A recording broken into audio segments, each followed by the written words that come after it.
He was 32 years old, sitting in a hallway outside a conference room, rehearsing an apology he hadn't been asked to give yet. That's the kind of man Liam Carter was. Not a villain, not a failure, just a man who had spent so many years being the last person anyone expected to matter that he had started believing it himself.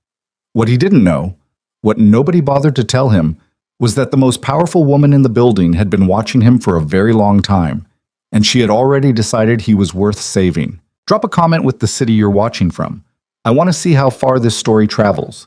Hit like, stay until the end, and let's get into it. The alarm went off at 6:47, not 6:45, not 7. 6:47, because that was exactly the amount of time Liam Carter needed to get everything done before the world expected him to show up and pretend he had it together. He was already awake when it buzzed, had been lying there for the better part of 20 minutes, staring at a water stain on the ceiling that was shaped, if you tilted your head just right, like the state of Ohio. He'd noticed it 8 months ago when they moved into this apartment. He still hadn't fixed it. There was always something more urgent. He reached over and silenced the alarm before it could wake Sophie. That was the whole game, really. Every morning, keep Sophie asleep for 10 more minutes so she could get the rest a 7-year-old needed, while her father dragged himself into the kitchen and started assembling a life out of whatever was left in the refrigerator. He stood in front of the open fridge in his boxers and a faded Northwestern sweatshirt, the one with the cracked lettering across the chest, the one he'd owned since his sophomore year and kept wearing because throwing it away felt like admitting something, and stared at its contents with the blank expression of a man who had already made too many decisions before the sun came up. 2 eggs. Half a block of cheddar that was starting to go a little suspicious on one corner. Leftover pasta from Tuesday. Orange juice, almost empty. A single strawberry yogurt with a cartoon bear on the lid, which belonged to Sophie and was therefore untouchable. He made the eggs. He stood at the stove and scrambled them with a fork because he could never find the whisk. And he thought about the pitch deck he'd been reworking until midnight. He thought about the headline that still wasn't landing. He thought about the fact that Marcus from the creative team had gone over his head twice in the last month to present ideas that were originally Liam's, slightly restructured, freshly formatted, delivered with Marcus's particular brand of loud, arm-waving confidence that seemed to convince everyone in the room that genius had just walked in. He thought about how he'd said nothing both times. He thought about that more than he wanted to. Daddy. He turned. Sophie was standing in the kitchen doorway in her purple pajamas with the faded stars on them, one sock on, one sock missing, her hair a spectacular disaster around her face. She was holding Mr. Buttons, the stuffed rabbit with one eye, by the ear, which was the only way she ever carried him. "Hey, Bug," he said. "I told you to sleep a little longer." "I dreamed about the ocean," she announced, walking past him and climbing onto her stool at the kitchen counter with the seriousness of a small person who had important things to communicate. "There were purple fish." "Were there?" "Lots of them, and one of them could talk." "What did it say?" She considered this very carefully. It said, "Good morning," in a fish voice. Liam turned back to the eggs. Sounds like a polite fish. He was very polite, she agreed. Then, with a 7-year-old's complete lack of transition, "Can I have the yogurt?" "That's breakfast." "That's what I said." He looked at her over his shoulder. She looked back at him with her mother's eyes, wide and very dark and completely unbothered by any inconvenience. And he thought, not for the first time, that his daughter was going to be a lawyer someday, or a hostage negotiator, something that required the ability to maintain total composure while dismantling someone else's position. "Fine," he said. "Yogurt and half the eggs." Deal. That was how the morning started. That was how most mornings started.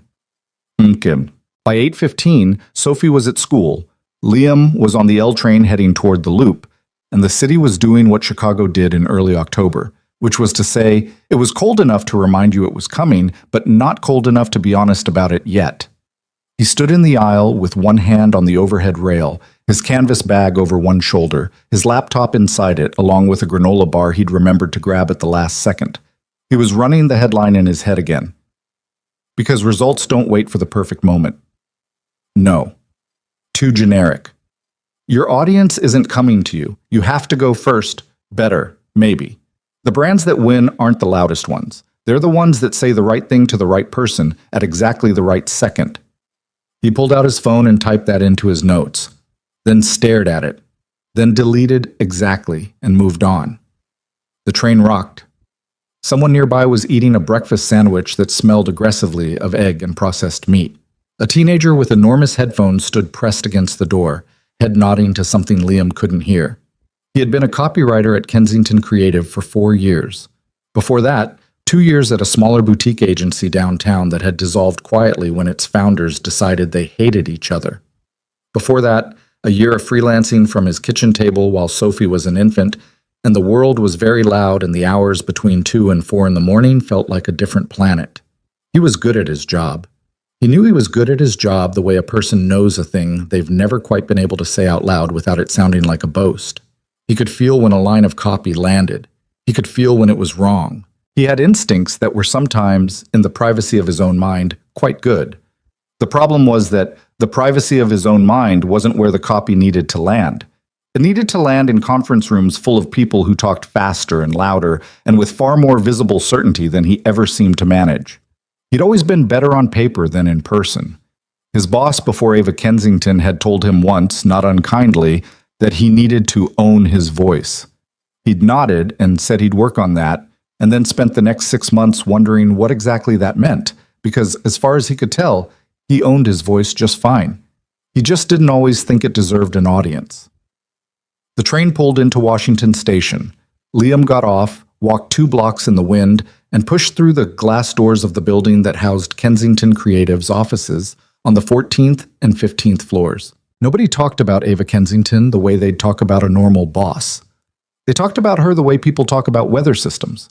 She was a force of nature that arrived, assessed the situation, and rearranged it. You prepared for her. You adjusted your plans around her. You didn't take her personally because she wasn't personal. She was the atmosphere. That was the office mythology anyway. The reality, as Liam had understood it across 4 years of careful observation from a respectful distance, was both simpler and stranger than the mythology suggested. Ava Kensington was 30 years old, 2 years younger than him, something that occasionally struck him as slightly absurd, and she had taken over as CEO of her family's agency 18 months ago when her father's health had forced him to step back. She hadn't inherited a comfortable position. She'd inherited a company that was losing 2 mid-sized accounts a quarter to younger, flashier competitors, and she'd spent the first 6 months making cuts and changes that generated enough hallway whispers to fill a small newspaper. She was not warm. She was not chatty. She did not come to the company holiday party and stand by the cheese table making small talk. She was, however, unfailingly precise. She knew every account. She remembered details from presentations that had happened a year prior. She gave feedback that was never vague. It was always surgical, occasionally uncomfortable, and almost always correct. She doesn't smile enough, Rachel from accounts had said once, in the way people say something they think is a complaint, but is actually a compliment they resent giving. She smiled at Daniels when he landed the Phelan account, someone else had replied. That's not a smile. That's an acknowledgement. This was the thing about Ava. She ran so hot in terms of intelligence and expectation that the smallest moments of warmth from her, a nod in a meeting, a quiet, good work on a revised document, registered like events. People noted them. People remembered them. Liam had received exactly 3 such moments in 4 years. The first was in his second month, when she'd stopped briefly at his desk after reviewing a piece of web copy he'd written for a mid-market retail client and said, "The last 3 lines, don't change them." He hadn't known how to respond. She'd already walked away. The second was a year later when he'd stayed until 9:30 on a Friday to finish a rebrand brief, and she'd found him still at his desk on her way out and said, "You don't have to stay this late." "I know," he'd said. She'd looked at him a moment with an expression he couldn't entirely read. "Right," she'd said, and left. The third was 6 weeks ago, when she'd passed him in the hall and glanced at the pages he was carrying and said, without breaking stride, "The Larson campaign is stronger than you think it is." He still wasn't sure how she'd known it was the Larson campaign from 6 feet away. These 3 moments existed in some separate category in Liam's mind. Not because he had any particular illusions about them, but because they were data. They were evidence that somewhere in the machinery of Ava Kensington's relentlessly forward-moving attention, Liam Carter existed as a specific person rather than a general employee. What he did with that information was nothing, because there was nothing reasonable to do with it. He went to his desk. He opened his laptop. He pulled up the pitch deck. The office filled around him the way it always did, gradually, loudly, with the particular energy of a creative agency that prided itself on being a little chaotic, while also, paradoxically, caring enormously about results. People brought coffee. Someone played music from a small Bluetooth speaker at a volume that was technically acceptable but spiritually aggressive. Marcus from Creative walked past Liam's desk without looking at him, which was Marcus's default setting. At 9:15, Liam's email pinged.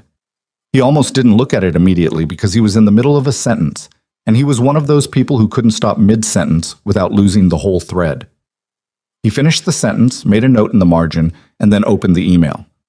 It was from Ava Kensington's assistant, a woman named Dana, who communicated with the efficiency of someone for whom time was a physical resource being metered out in very small quantities. Mr. Carter, Miss Kensington would like you to join her at 9:45 in Conference Room B for a brief meeting regarding the Meridian pitch. Please confirm. He read it 3 times. Then he looked up at the office around him as if someone might have sent it to the wrong person and the right person might be nearby, looking confused. No one was looking confused. He typed back, confirmed. I'll be there.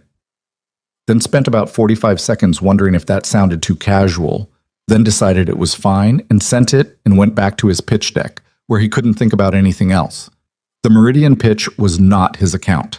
The Meridian pitch belonged to a team of 5 people, headed by a senior account director named Patrick Healy, who had been at the firm for 9 years and had the kind of institutional comfort that comes from having survived multiple leadership transitions. Liam had done some secondary copy work for the supporting materials, a tagline, a brand voice document, but he was functionally peripheral to the whole thing. Why Ava Kensington wanted to discuss the Meridian pitch with him in Conference Room B without Patrick Healy at 9:45 on a Tuesday morning was not something Liam could construct a reasonable explanation for. By 9:40, he had convinced himself it was a mistake. She'd meant to email someone else. There was another Carter in the company. Was there? He checked the staff directory. There was not. He picked up his notebook and pen, mostly because showing up to a meeting with Ava Kensington without something to write with felt like arriving at a dinner party in pajamas, and walked to Conference Room B. She was already there when he arrived. She was standing at the window with a tablet in her hand, scrolling with one thumb, and she didn't look up immediately when he walked in. She was wearing a charcoal blazer over a white shirt, her dark hair pulled back, and she had the posture of a person who had made a decision and was simply waiting for the paperwork to catch up.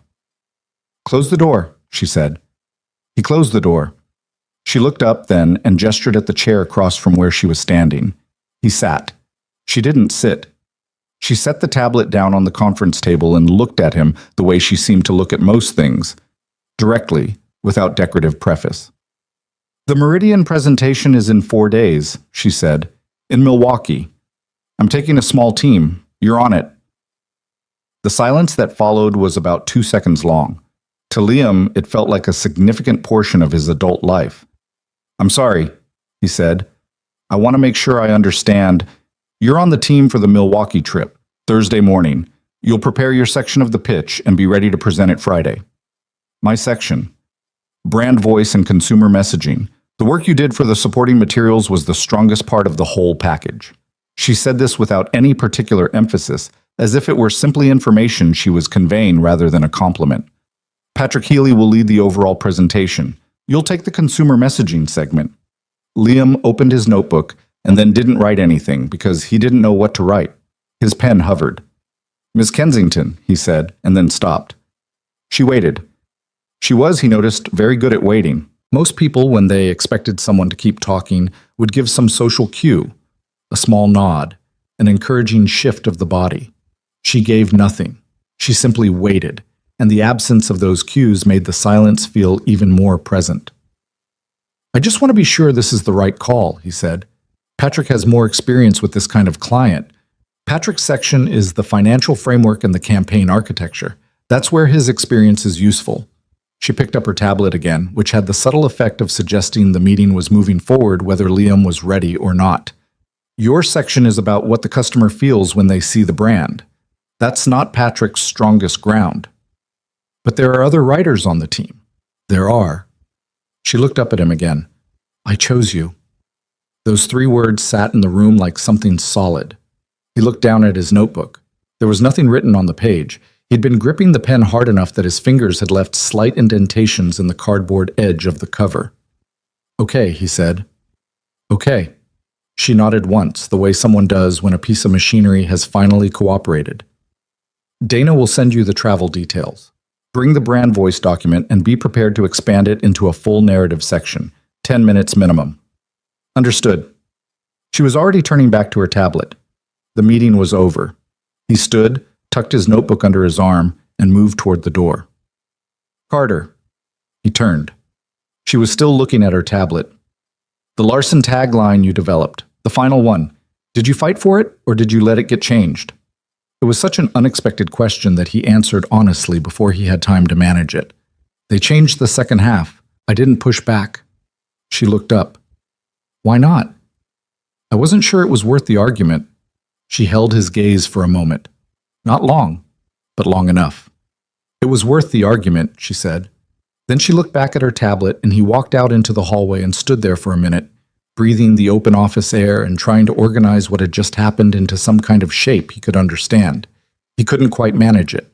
He went back to his desk and started preparing for Milwaukee. He didn't tell many people he was going on the trip. He told Rachel because Rachel's desk was adjacent to his and she would have noticed the absence and asked. And Liam had never been good at deflecting Rachel's questions. He told her on Wednesday afternoon while she was eating a bowl of soup at her desk and barely looking up. Milwaukee, she said. Yeah. With Kensington? And Patrick and 2 others from the team.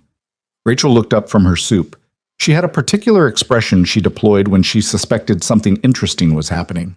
Eyebrows slightly raised, spoon paused, mid-journey. Kensington personally asked you? Dana sent the email, but yeah. What does mean? It means She went back to her soup. Don't screw it up. Thank you, Rachel. Very supportive. I'm always supportive. I'm also honest. Those 2 things can coexist. He went home that night and made Sophie macaroni and cheese, the real kind, from the box with the orange powder, because Wednesday was her pick. And she'd been making the same choice since she was 4. And while she talked about her day at school, about a boy named Theo who had brought a gecko to class in his backpack, and the entire afternoon had been disrupted, Liam sat across from her and thought about Milwaukee. Daddy, Sophie said. Yeah, Bug. You're not listening. I am, he said. The gecko. Theo. You're listening to words but not to the story. He put his fork down. Tell me again. From the beginning. She sighed with the enormous patience of someone who had resigned herself to her father's limitations. So Theo has this gecko named Pepperoni. The gecko's name is Pepperoni? That's what I said. She gave him a look. Are you going to let me tell the story? Yes. Sorry. Pepperoni. So Pepperoni is in Theo's backpack, right? And nobody knows. And then in the middle of Mrs. Alvarez's lesson about fractions, this scratching sound starts happening. She told him the whole story with the kind of detailed narrative commitment that made Liam think, not for the first time, that whatever she ended up doing in life, she was going to be good at it. She had her mother's storytelling instinct, that pull forward, that sense that the next sentence mattered. He smiled through the whole thing and laughed at the right parts and asked the right follow-up questions. And when she was done and had gone to brush her teeth, he sat alone at the kitchen table and felt the space of the apartment around him, with that particular weight he'd become so familiar with over the years. It wasn't loneliness, exactly. He'd stopped calling it that because loneliness implied a wish that things were otherwise, and the truth was more complicated. Sophie was the organizing fact of his life. She was the thing that made every other thing make sense, even on the days when everything felt impossibly heavy. He didn't wish she wasn't there. He just sometimes wished, quietly and without expecting anything from the wish, that there was someone else to sit at the kitchen table with after she went to bed. He got his laptop and worked on the Milwaukee presentation until 11:30. The headline gave him trouble. He wrote 7 versions. Meridian isn't just a product, it's a permission slip. That one was too cute. The customer you want isn't waiting for an invitation, they're waiting for proof. Better, sharper. He kept going. About Thursday morning, he dropped Sophie at his neighbor, Mrs. Baxter's apartment.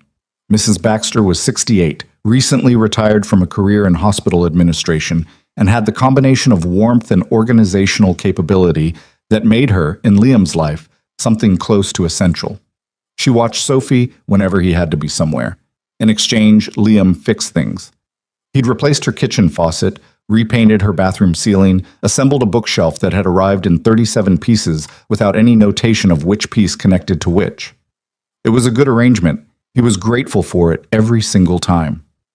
"You're nervous," Mrs. Baxter said, looking at him over Sophie's head as Sophie stood in the doorway between them, already telling Mrs. Baxter about Pepperoni the gecko. "I'm fine," Liam said. "Your jaw is doing the thing." "What thing?" "The thing where it looks like you're holding a sentence you decided not to say." Sophie looked up at him with great interest, apparently finding this assessment accurate. "I have a big presentation," he said. Mrs. Baxter nodded. "And you're going to do well." "You don't know that. I know you've been rewriting something on your phone for the last 3 days, which means you care, which means you've probably done the work." She raised an eyebrow. "Have you done the work?" "Yes." "Then you're fine. Come on, sweetheart." This last part to Sophie. "Let's get some breakfast." Sophie hugged him around the middle without looking away from Mrs. Baxter, the way she did when she was already half gone into the next thing, and the hug was a reflexive goodbye rather than a considered one. He held her for a second anyway. "I'll be back Saturday morning," he told her. "I know," she said. "Bye, Daddy." He took the L to Union Station and caught the 8:15 Amtrak to Milwaukee. He had assumed the trip would be 4 people, himself, Patrick, and 2 others from the account team, and it was, except that Ava Kensington was also on the train, which he hadn't expected. He saw her before she saw him. She was in business class, 2 cars ahead, already working, a coffee on the seat tray beside her, her laptop open, earbuds in. She was reading something on screen with the focused attention she brought to everything, which gave her a slightly remote quality. Not unfriendly exactly, but operating on a frequency that required deliberate tuning.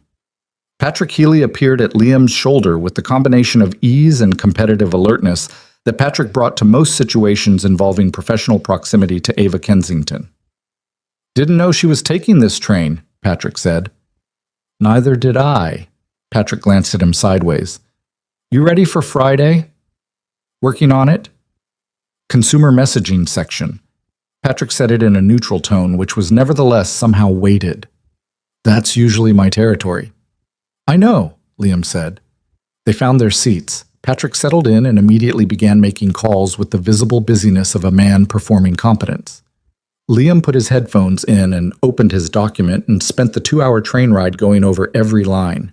Milwaukee in October had a quality he hadn't expected, cleaner than Chicago, quieter, the lake visible from the cab as they drove to the hotel.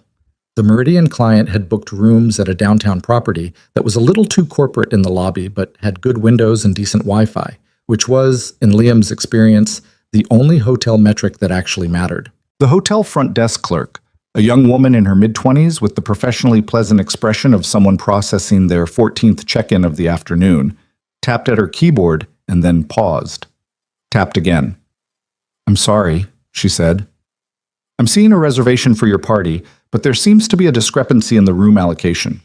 Ava Kensington was standing at the counter next to Liam. Patrick and the 2 account managers had already collected their keys and drifted toward the elevator. "What kind of discrepancy?" Ava asked. "We have 3 rooms confirmed, but the 4th reservation..." More tapping. A slight furrow appeared between the clerk's eyebrows. "Doesn't appear to have processed correctly. We're also fully booked tonight due to a regional conference." Ava looked at her. "Fully booked?" "Yes, ma'am. I'm very sorry. I can put you on our cancellation wait list, and there's a property about 12 minutes away that might have availability." "What name is on the 4th reservation?" Tapping. "Carter." Liam became very still. Ava looked at him. He looked at her.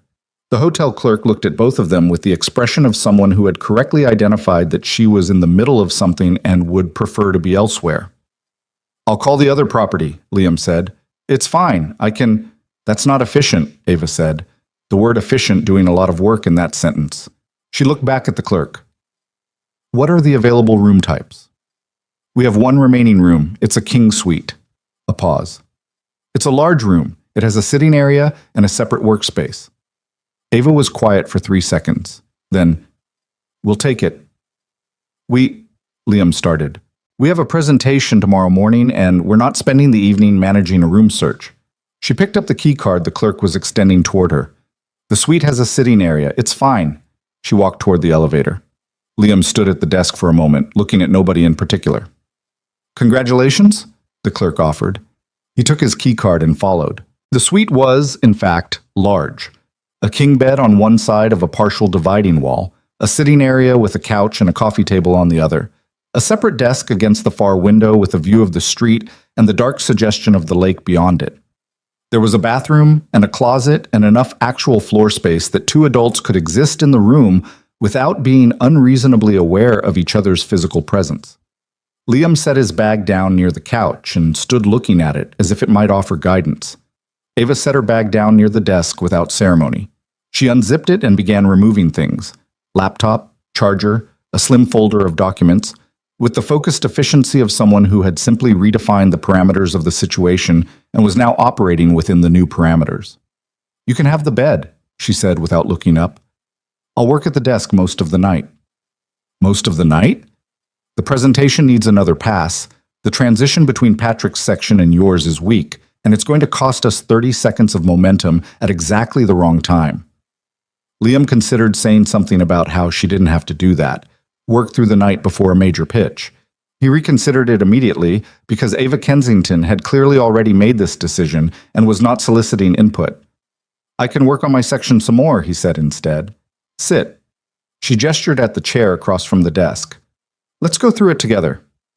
This is how it started, not with any dramatic announcement, not with any explicit agreement about what kind of night this was going to be, just sit, let's go through it together, and then they were working. She had the whole deck open on her laptop and pulled a second chair around so they were both looking at the screen. She was close enough that he could smell her perfume, something clean and sharp, not sweet. And he was acutely aware of the strangeness of this arrangement while also, gradually, being overtaken by the work itself. That was the thing about work. It had a way of making everything else recede. She pulled up his section and read it. He watched her read it, which was its own particular kind of tension. She didn't react outwardly when she read. Didn't nod, didn't frown. She read with the focused neutrality of a person reserving judgment until they had all the information. Then she said, "The 3rd paragraph." "I know," he said. "Say that again." "I know it's the weakest part." He reached over and scrolled down. "The transition from the brand voice into the consumer behavior data feels forced. I was trying to—" "Don't explain what you were trying to do. Tell me what you think it should do." He looked at the screen. "It should make the data feel like it's confirming something the audience already suspected about their customers. Right now, it's presenting the data like it's news. It shouldn't be news. It should feel like recognition." She was quiet for a moment. "Say that in the room tomorrow," she said. "Say what?" "What you just said. This isn't news, it's recognition. Use those exact words." "I was just explaining the concept." "I know you were. That's why it worked." She leaned back in her chair and looked at him with an expression that was harder to categorize than her usual ones. Not assessment, exactly.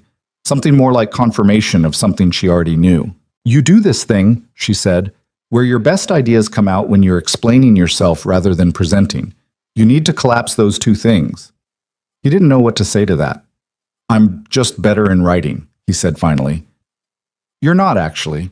She said it with complete matter-of-factness, the way she'd say the 3rd paragraph, or the presentation needs a pass. "You're more comfortable in writing, that's different." Something about the directness of it, the complete absence of softening or diplomatic cushion, made it land differently than a compliment would have. It felt like information, real, usable information. "Let's fix the transition," she said, and turned back to the screen. They worked for 4 hours. In that time, something happened that Liam couldn't have fully articulated if asked to describe it afterward. It wasn't dramatic. It wasn't one of those scenes where things shift with visible significance and everyone knows the moment matters. It was more like a gradual adjustment, like when your eyes finally calibrate to a room's light level and you stop noticing the dark. He saw her differently by degrees. At around 11:30, she set down her pen and picked up the room service menu because neither of them had eaten since a mediocre Amtrak sandwich and said, "What's your daughter's name?" He looked up. "How do you know I have a daughter?" "HR file," she said simply. "I read files when people are new. I sometimes remember things." She was still looking at the menu. "What's her name?" "Sophie." "How old?" 7. He watched her scan the menu. "How do you know her age from an HR file?" "Emergency contact and dependent paperwork. Sophie Elaine Carter, date of birth listed for insurance purposes." She set the menu down. "Is she with someone tonight?" "My neighbor. She's good. She's..." He hesitated. "She's good." Ava ordered 2 sandwiches and coffee over the phone with the precision of someone who had eaten thousands of room service meals and had no illusions about them. When she hung up, she didn't immediately return to the deck. She looked at the window.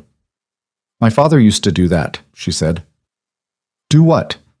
"Say someone was good twice in a row when asked how they were. It means you believe it, but you're tired." Liam looked at his hands. "It's been a long couple of years." "I know." She said it very quietly. Something about the weight of those 2 words made him look at her directly. She was still looking at the window. "My father," she said, "was running this company fine until he wasn't. The transition wasn't planned. Nothing was where it was supposed to be." She paused. "The first 6 months, I went home every night thinking I was going to do irreparable damage to something he built over 30 years. But you didn't. I made plenty of mistakes." She turned from the window. "I just made them at a speed that didn't allow for dwelling on them." There was something in her face that he hadn't seen before in 4 years of seeing her.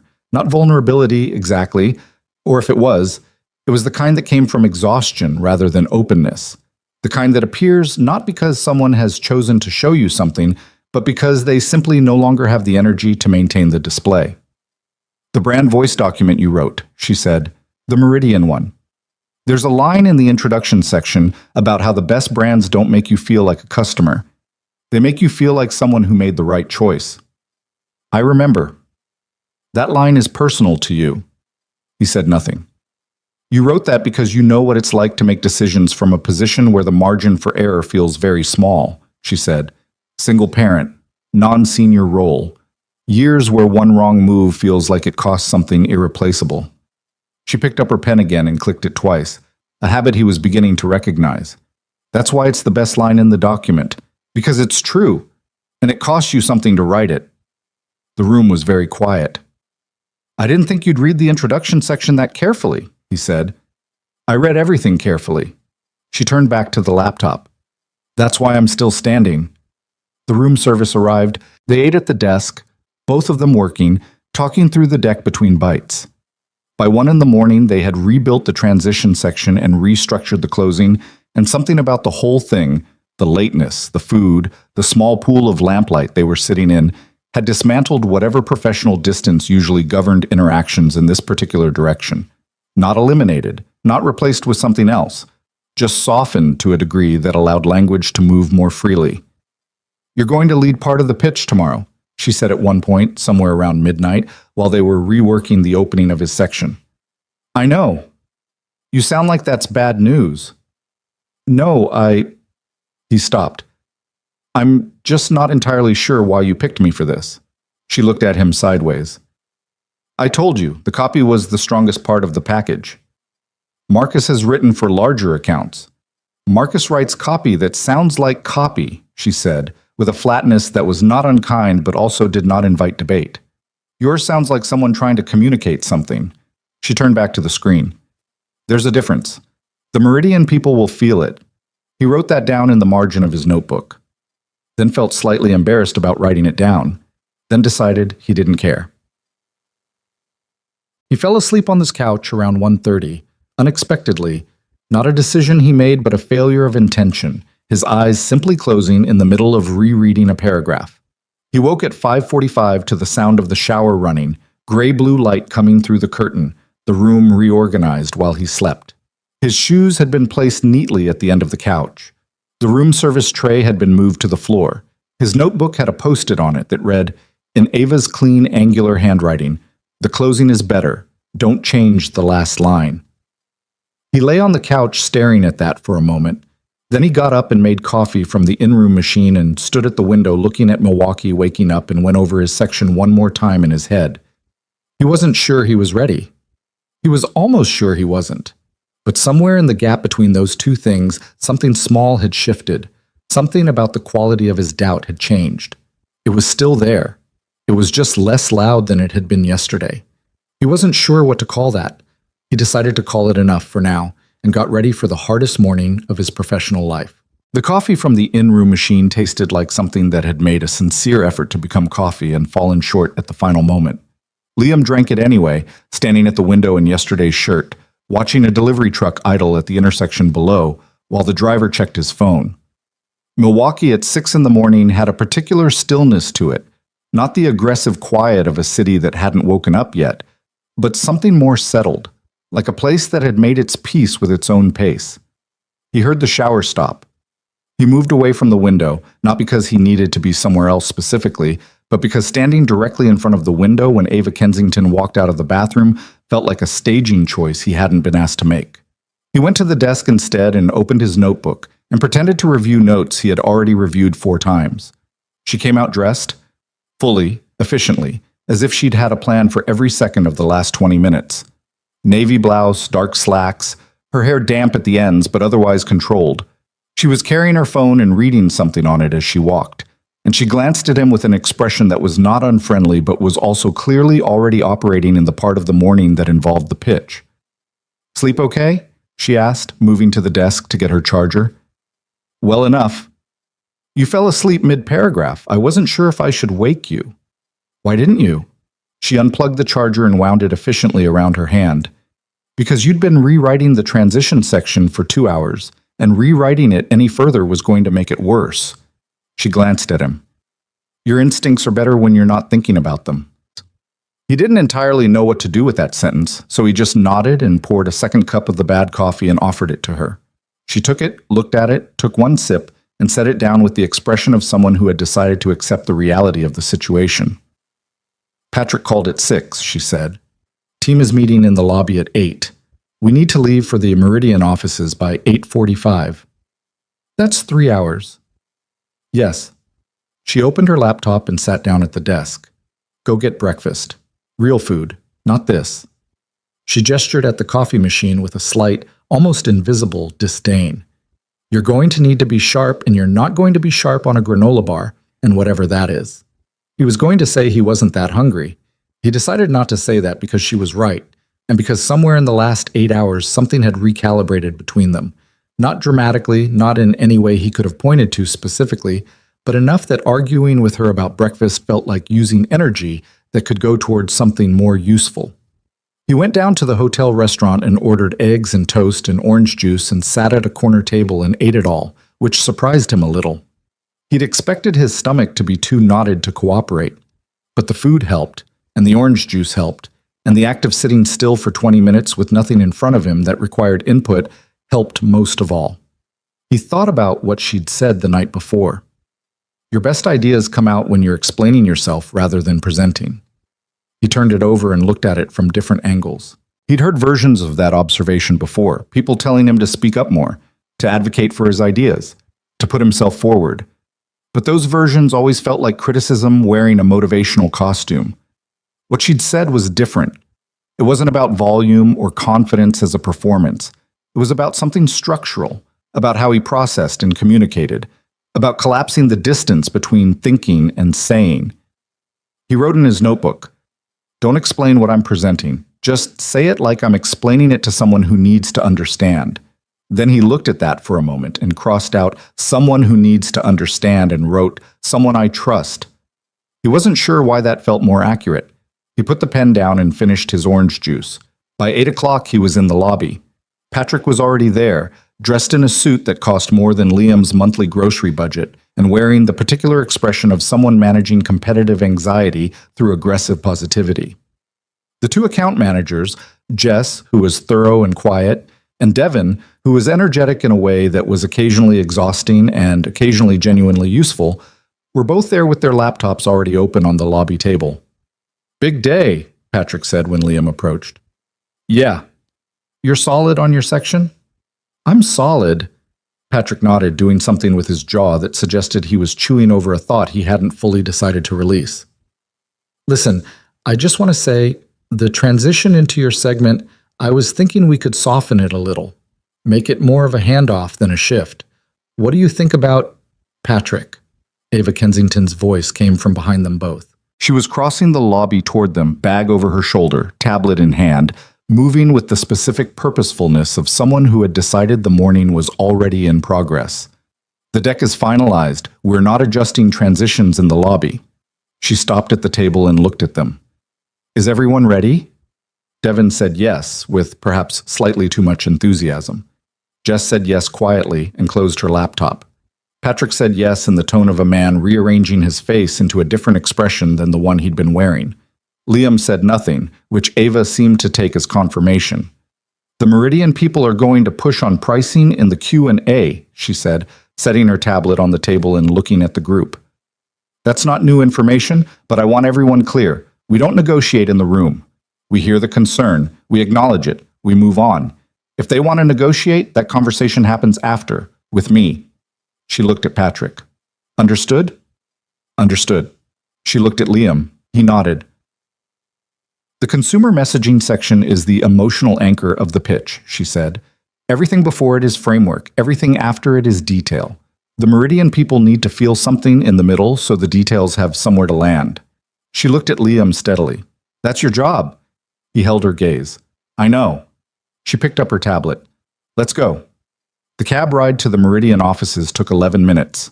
Liam spent 9 of them looking out the window, and 2 of them in a quiet, internal negotiation with the part of his brain that was trying to generate catastrophic scenarios involving blank minds and silent rooms, and executives with the particular brand of skeptical patience that said, without words, "Convince me or stop wasting my time." He'd been in rooms like that before. He'd never been the person standing at the front of one. He thought about Sophie telling him the gecko story. The way she'd said, "Are you going to let me tell the story?"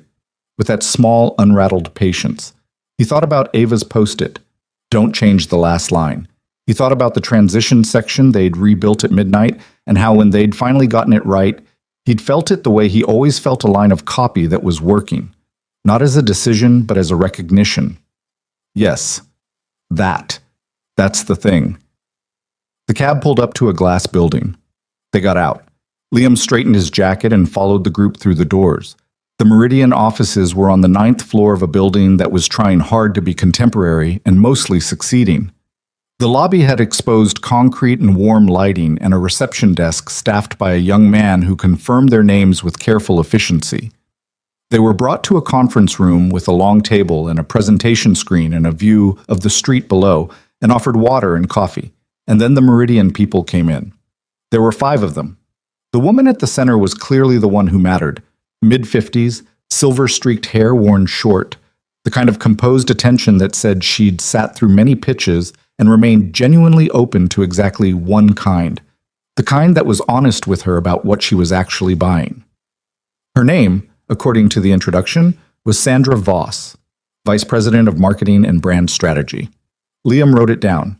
He had a habit of writing names down because he was terrible with them under pressure, and forgetting someone's name mid-presentation was the kind of moment that could destabilize everything that came after it. Patrick opened the pitch. He was good at openings. He had a fluid, anchored quality in front of a room, the kind that came from years of doing it and not flinching when things shifted slightly. He laid out the agency's record, the approach, the framework for the Meridian engagement. He was confident and he was clear, and he made it look, as he always did, like he wasn't working at all. Liam sat at the table with his notebook open and his pen uncapped and watched Sandra Voss. She was listening. She was engaged. But there was a slight quality to her engagement, attentive without being drawn in yet, like someone standing at the edge of a pool who hadn't yet decided to get in. Jess presented the campaign architecture with the methodical thoroughness that was her best quality. Devin handled the channel strategy and the media framework with the energy that made sense for that section, the numbers and the reach and the platform projections. Then Patrick said, "And now I'd like to hand over to Liam Carter, who'll walk you through the consumer messaging strategy and the brand voice framework." Liam stood up. The room was quiet in the way rooms go quiet when the speaker changes. A brief collective resettling, a polite reorientation of attention. Sandra Voss looked at him. The two people flanking her looked at him. The other two who had been taking notes looked up. He looked back at them. And for one very long second, which probably wasn't long at all in any objective measure of time, the part of his brain that generated catastrophic scenarios tried to make its move. It showed him the version of this moment that went wrong. The version where the words dissolved, where the careful architecture of everything he'd built in the last 4 days came apart in his hands. He let it run for that 1 second. Then he thought, "Don't explain what you're presenting. Say it like you're explaining it to someone you trust." He thought about Sophie asking him to stop listening to words and start listening to the story. He said, "I want to start with something that isn't in the deck." Sandra Voss's expression shifted. Not dramatically, just a degree or two toward interest. "Most brand voice documents tell you who the customer is," Liam said. "Demographics, psychographics, spending patterns, behavior clusters, and all of that is in here. Jess covered the framework, and it's solid." He nodded toward Jess without looking away from Sandra. But the thing that's easy to lose in all of that data is something simpler, which is, what does your customer feel in the moment they choose you? Not before, not after. In that moment. He clicked to his first slide. The data says your ideal Meridian customer is a deliberate decision maker. They research. They compare. They take their time. He paused.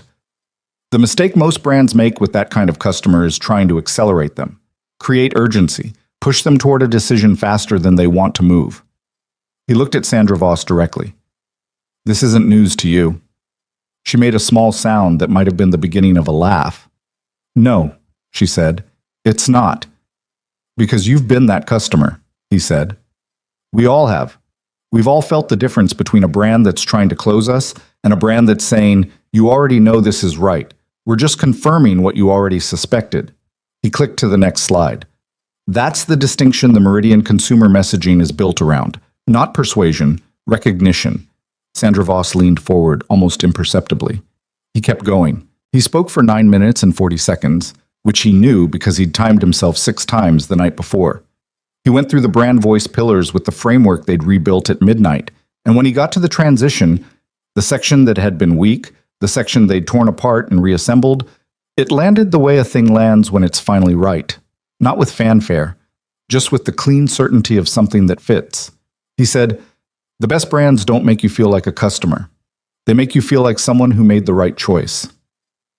He let it sit for exactly 1 breath. That's what Meridian already is for the people who know you. Our job is to make it feel that way for everyone else, before they've made the choice. He clicked off the final slide. The room was quiet. Sandra Voss looked at him for a moment. Then she looked at the woman beside her, her deputy, from what he could tell, and something passed between them that was rapid and professional and not for him to read. Then she looked back at Liam and said, "Walk me back to the recognition idea. How does that change the call to action language?" He felt something loosen in his chest that he hadn't known was tight. "I'll show you," he said. What happened over the next 40 minutes was not Liam's alone. Patrick handled the pricing question with exactly the measured deflection Ava had described. Devin answered a platform distribution question with the specificity it deserved. Jess produced a supplemental document that addressed a concern about timeline that Sandra Voss raised, and produced it so quickly that one of the executives across the table actually looked impressed by the preparation. Ava said almost nothing during the entire meeting. She sat at the far end of the table and watched, and occasionally wrote something in her notebook. And once, when a slightly confrontational question came from one of Sandra's colleagues, she answered it in 2 sentences that were so precise and so final that the room moved on without anyone fully registering how the conversation had shifted. But the room's temperature changed during Liam's section. He knew it. He'd felt it when Sandra Voss leaned forward, and felt it consolidating as the Q&A went on, the questions becoming less interrogative and more collaborative. Less convince me and more help me understand how this works in practice. By the end, Sandra Voss shook Liam's hand specifically before the general round of handshakes and said, "The recognition framework. I want to think about how that applies to the renewal customer segment. Can you put something together?" "Absolutely," he said. She nodded once, the way people nod when they've decided something, and moved on to Patrick. They walked out of the building at 12:15. The October air hit them as they came through the doors, and nobody said anything for the first 10 seconds, which was its own kind of answer. Then Devin said, "That was good. That was really good." Patrick said, "Sandra liked the messaging section." He said it neutrally, which from Patrick was the closest thing to generous acknowledgement that was available. Jess said, "She's going to call by Monday." It wasn't a question. Ava said nothing. She was looking at her phone, typing something brief. Then she looked up and glanced at Liam, and her expression was the contained, precise version of something that was not easy to name, but which Liam thought, standing on the sidewalk in the cold Milwaukee air, slightly disbelieving of his own morning, looked something like satisfied. Not "I told you so." Not even pride, exactly, which would have implied a kind of ownership she didn't seem to be trying to claim. More like, "There it is." Then she was walking, pulling out her phone to call for a cab, and the moment, whatever it had been, closed back around itself, and they moved on. They had lunch at a place around the corner from the Meridian building because Devin had looked it up and declared it had the best fish tacos in the city, a claim that nobody was in a position to verify, but which everyone decided to accept. The restaurant was small and loud with a lunch crowd, and they pushed 2 tables together and sat crammed into a space that was too small for 5 people with laptops and bags, and the discomfort of the physical arrangement seemed to release something in all of them that the morning's tension had been holding. Patrick ordered a beer, which was his way of signaling that the hard part was over. Devin talked about the look on the face of the man across from Sandra Voss when the supplemental document appeared. Like someone had produced it from actual thin air, I thought his eyebrows were going to leave his face. Jess smiled, which for Jess was the equivalent of laughing out loud. They talked about the pitch the way people talk about something they've survived together, with the particular mix of relief and analysis that comes when the thing is done and can finally be examined without the terror of consequence still attached to it. Patrick made a few notes about follow-up. Devin had already drafted a recap email on his phone. Jess identified 3 specific moments she'd want to refine for the written proposal.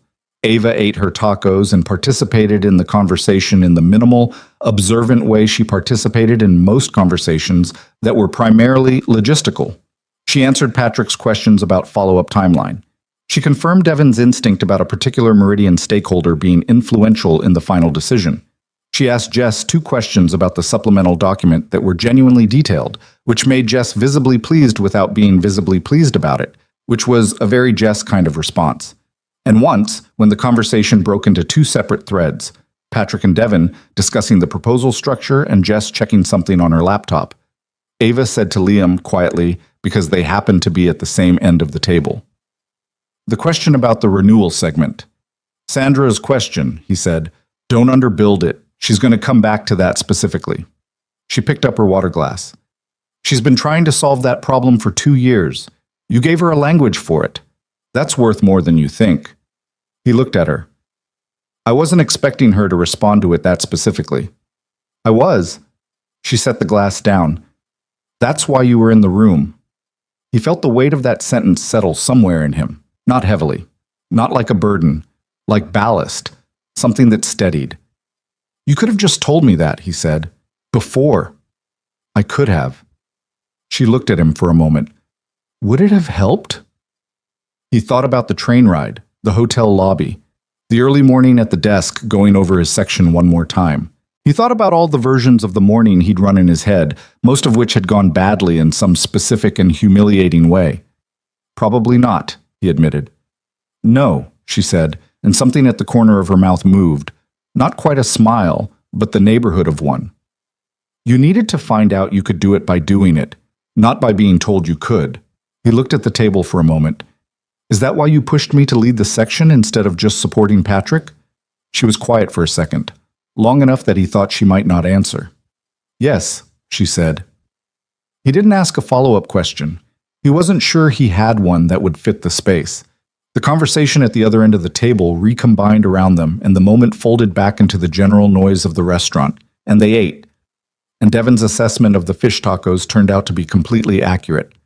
They took the 4:15 Amtrak back to Chicago. Liam sat in his seat with his headphones in and his notebook open, not writing anything for the first 40 minutes of the ride, just watching Illinois come back toward him through the window.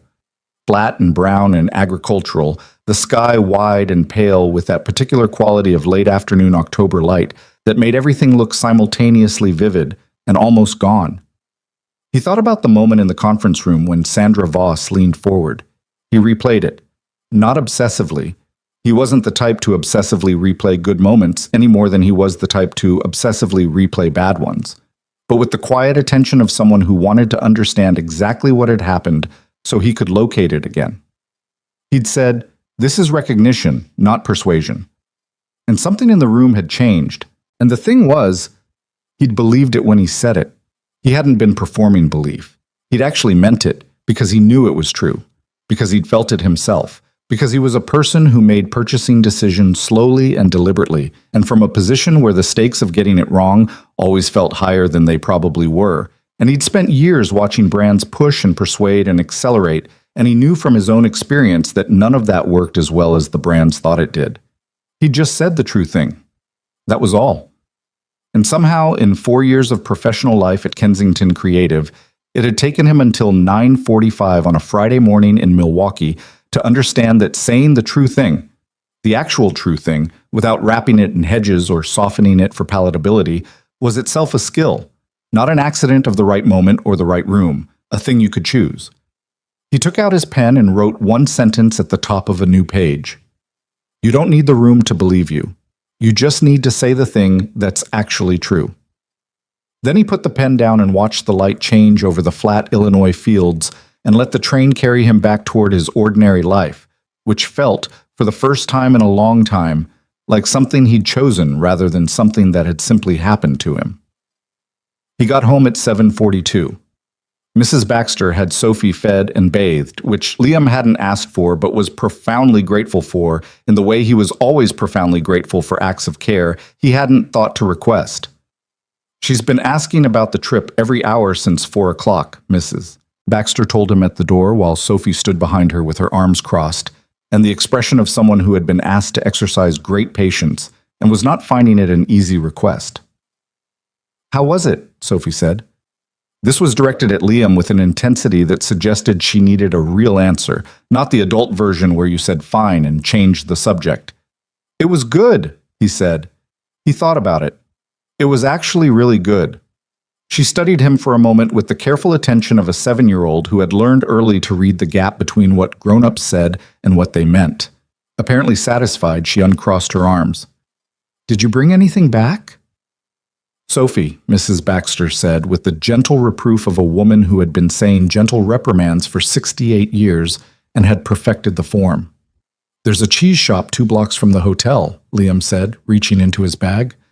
Mrs. Baxter, I brought you the sharp cheddar you like, and this. He produced a small paper bag. Is cheese that sounds disgusting but is apparently very good, according to the man at the counter. Mrs. Baxter accepted this with dignity. And for you, he said to Sophie, producing a small paper bag from a different pocket of his bag. The hotel gift shop had a stuffed animal that the front desk person told me was a Wisconsin dairy cow named Maple.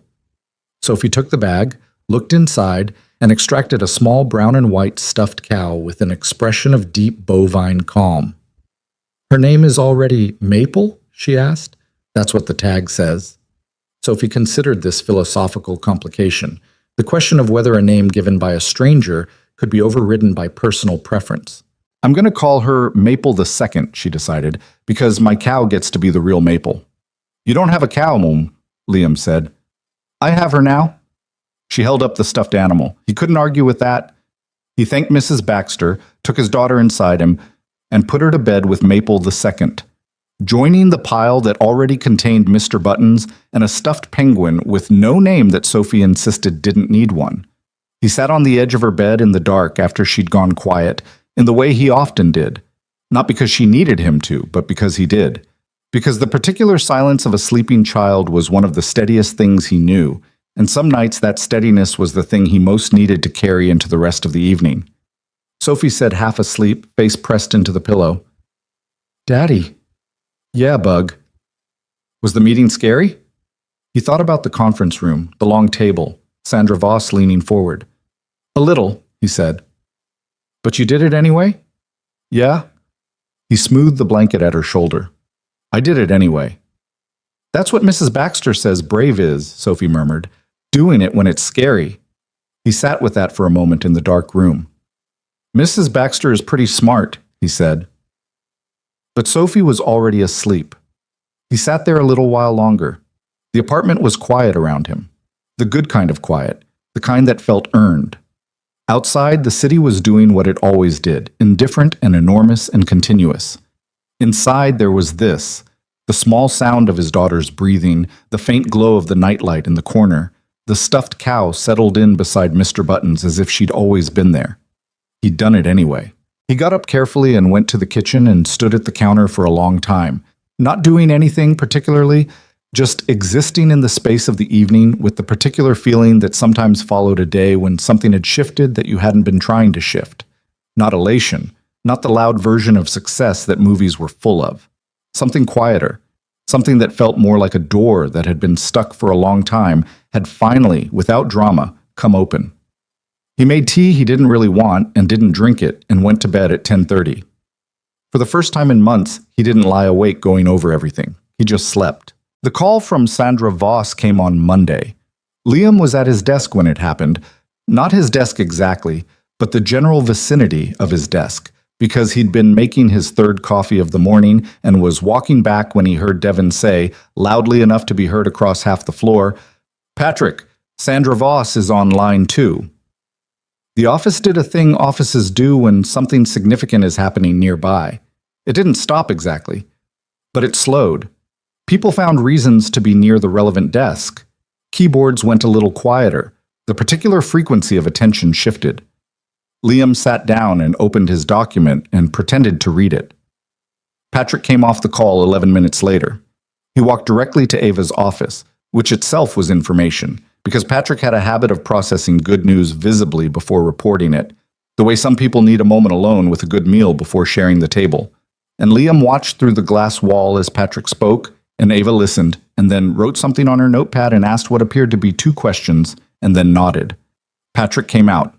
He looked at Liam across the floor with an expression that was doing a great deal of complicated internal work. Then he said, with a neutrality he was clearly constructing deliberately, "She's moving forward, wants a formal proposal by end of the month." Devon made a sound like a man who had been holding his breath since Friday. Jess said, "I'll start the proposal structure today." Rachel, from her adjacent desk, looked at Liam and raised her coffee mug a half-inch in the air, a gesture so small that most people wouldn't have read it as anything. Liam read it. He looked back at his document. Later that afternoon, Donna appeared at his desk with a meeting request from Ava for Tuesday morning. The subject line said, "Meridian follow-up and next steps." He confirmed it and went back to work. There was a particular quality to the week that followed the Milwaukee trip that Liam couldn't quite name. Something had changed in the atmosphere of the office. Not dramatically, not in any way that involved announcements or reorganization or any of the formal mechanisms through which professional change usually announced itself. It was subtler than that. It was in the way people made eye contact with him in the hallway, the way Devon forwarded him an article about brand voice strategy with a note that said, "Thought you'd find this relevant," which was the kind of thing Devon sent to people he considered peers rather than periphery. The way Patrick, in the Tuesday follow-up meeting, referred to Liam's recognition framework twice in front of Ava, which was not a thing Patrick would have said before Milwaukee, and which he appeared to say with the awareness that it was not a thing he would have said before. None of it was large, but all of it was real, and Liam noticed it the way he noticed most things. Carefully, without immediately knowing what to do with the information. What changed most noticeably was inside rather than outside. Something had loosened in his chest that week. Some constant, low-grade background pressure that he'd been carrying so long he'd stopped identifying it as pressure and had simply accepted it as the texture of being him. He'd gone into that Milwaukee conference room with it, that familiar weight of preemptive apology, the sense that he was taking up space he hadn't been properly authorized to occupy. And somewhere between the moment he said, "This isn't news, it's recognition," and the moment Sandra Voss leaned forward, the weight had changed. Not disappeared, but changed its character. He still doubted himself. That didn't stop. He'd rewritten the opening paragraph of the renewal segment 3 times before settling on a version he wasn't entirely confident in but believed was the honest one. He still had mornings where the alarm went off at 6:47, and the list of things he was managing felt stacked in ways that seemed architectural in their precariousness. Sophie's school schedule and the rent and the pitch deck and Mrs. Baxter and the fact that the building's boiler made a sound every night at 2 in the morning that he'd been meaning to report to the landlord for 6 months. But underneath all of that, something different now. A floor where before there'd been a drop. He was at his desk on Thursday morning, working on the renewal segment copy, when his phone buzzed with a text from Mrs. Baxter. Sophie's school called. She has a 101 fever. Can you get her? He was out of his chair before he'd finished reading the message. The thing about being a single parent in an office environment was that it required a particular kind of logistical fluency. The ability to reorganize the whole architecture of a day in the time it took to gather a jacket and a bag. He'd gotten better at this over 4 years. He knew which work could be done from home and which couldn't. He knew how to send a message that conveyed the situation without requiring explanation or apology. He knew, most importantly, how to be already mentally halfway to Sophie's school by the time he was physically still walking to the elevator. He sent an email to his team lead copying Patrick, explaining the situation and confirming he'd have the renewal segment draft in by end of day regardless. He stopped at Ava's assistant's desk on the way out. Dana, who had seen this particular kind of departure before and received it with the practiced efficiency of someone who processed all categories of human contingency. "Sophie's sick," he said. "I'll be working remotely. Everything on my desk is covered." Dana nodded. "I'll let her know."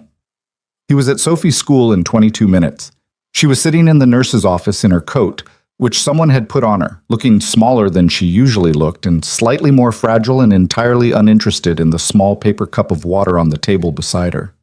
She looked up when Liam came in, and her face did the thing it did when she was sick, and she saw him. Not relief exactly, but a kind of release, like she'd been holding herself together for strangers and could now stop. "Hey, Bug," he said, crouching down to her level. "My throat hurts," she said, in the rough underwater voice of a fever. "I know." He felt her forehead, which was warm and dry. "Let's get you home." She walked out with one hand in his jacket pocket, which was what she did when she was sick, and didn't want to be seen holding his hand in the school hallway, but still needed the contact. He'd figured this out when she was 5 and never said anything about it.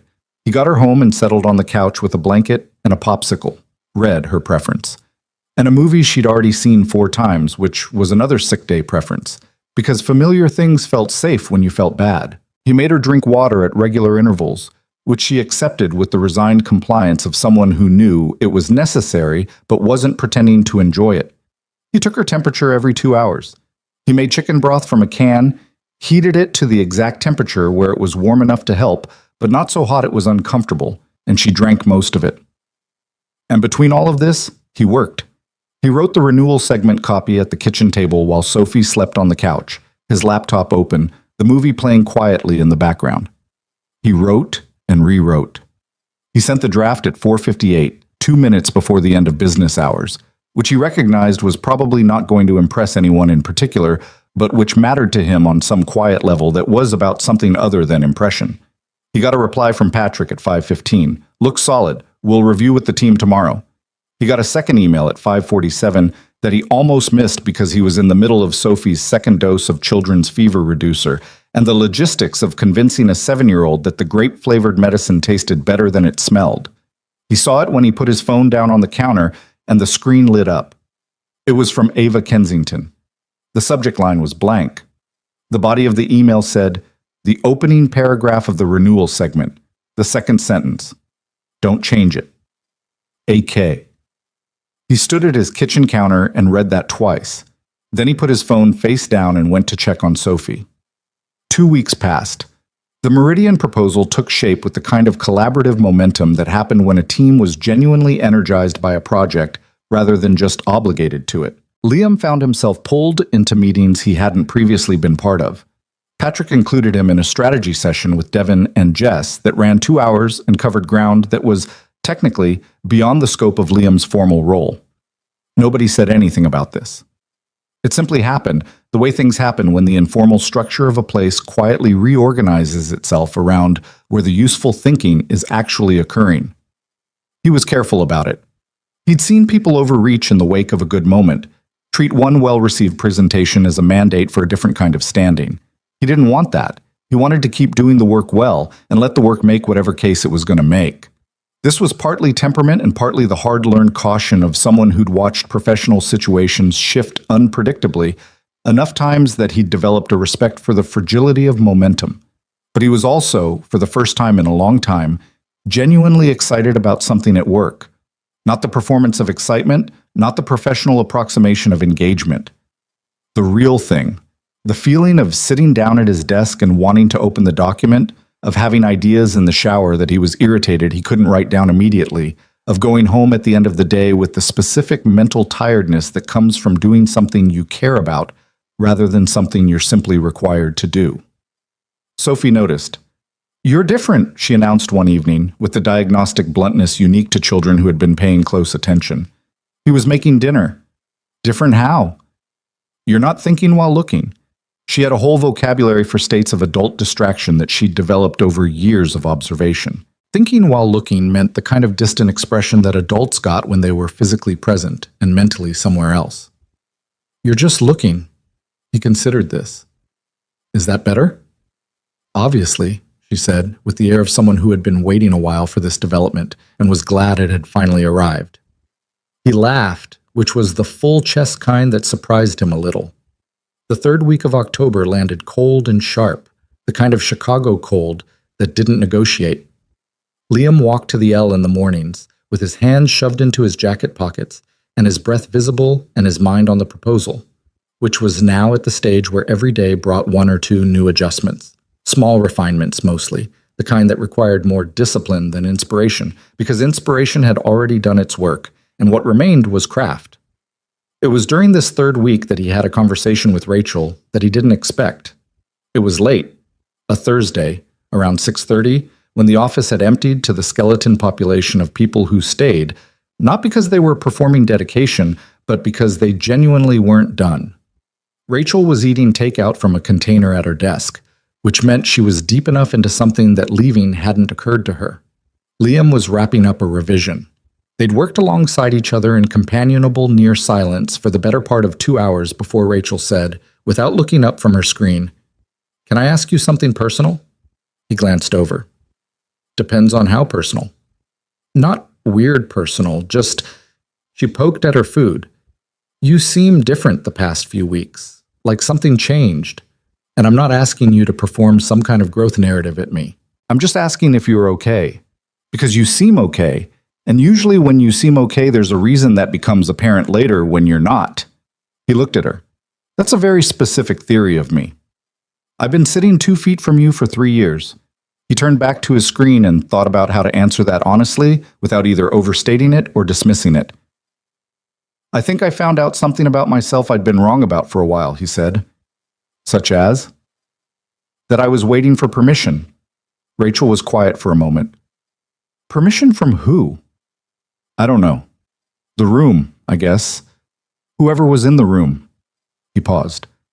"I think I thought that if I was good enough at the work, eventually someone would notice and invite me to exist at a different level, like it would happen to me, rather than me making it happen.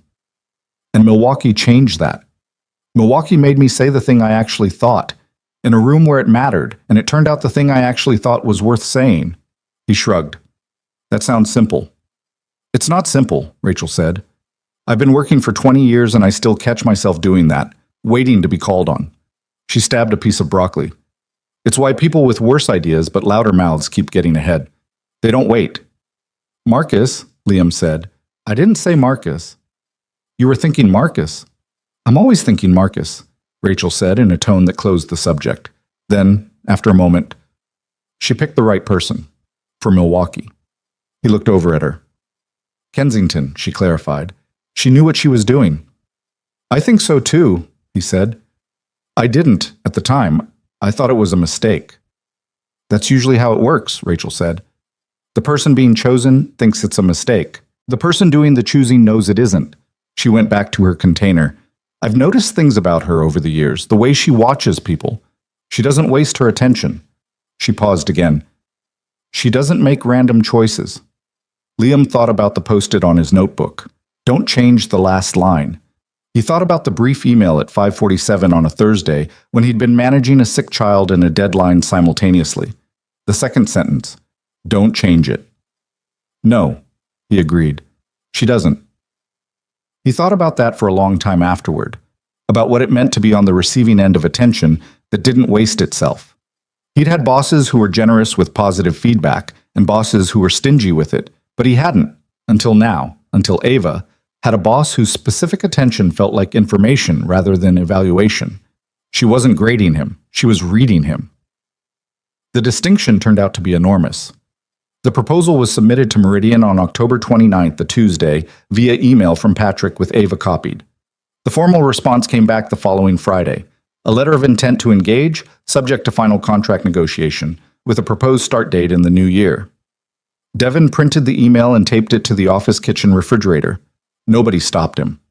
Patrick Healy walked around the office with the energy of a man who had successfully landed something significant, which was fair because he had. He shook hands. He accepted congratulations.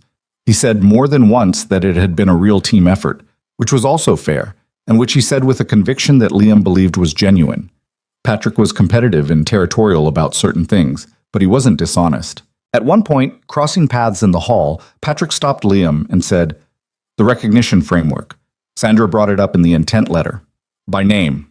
He said it the way someone delivers news that costs them something minor to deliver. She said it was the distinguishing element of the proposal.